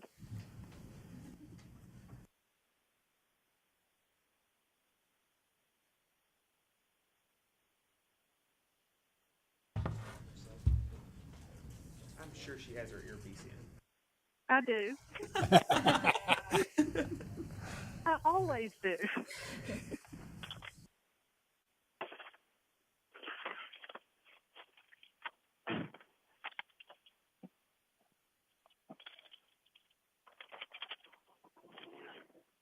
All right. I see everybody's starting to get on their devices, so that must mean we're getting pretty close. All right. Which one do we need to ratify or discuss first, Madam Counselor? As long as they're both discussed. So let's go with economic impact statement. Okay. So it's just a draft we wrote up. Again, you're welcome to change it in however way you think is appropriate. Yes, we will need a motion and roll call vote to adopt the statement. Adopt the statement. Second. Is there any discussion? Roll call. Susan Ballard. I abstain. Abstain. She said. Hal Balthrop. Aye. Robert Campbell. Aye. Jerry Headley. Aye. Philip Lamb. Aye. Bill Lockwood. Yes. Susan Maynor. Rick Thompson. Yes. Frank Wagster. Yes. Pass. With 2 not voting. 7 approve, 2 abstain. Okay. Mr. Chair, I move to approve the recommendation of council regarding the Regulatory Flexibility Act. Got a second? Second. Second by Mr. Lockwood. Is there any discussion? Susan Ballard. Oh, I'm sorry. Abstain. Hal Balthrop. Aye. Robert Campbell. Aye. Jerry Headley. Aye. Philip Lamb. Aye. Bill Lockwood. Susan Maynor. Rick Thompson. Yes. And Frank Wagster. Yes. Pass. All right. That's all we The need. ayes have it. And I think that concludes the business of the board today. Motion adjourned. So we don't Second. need one. I'm just calling this, we're adjourning.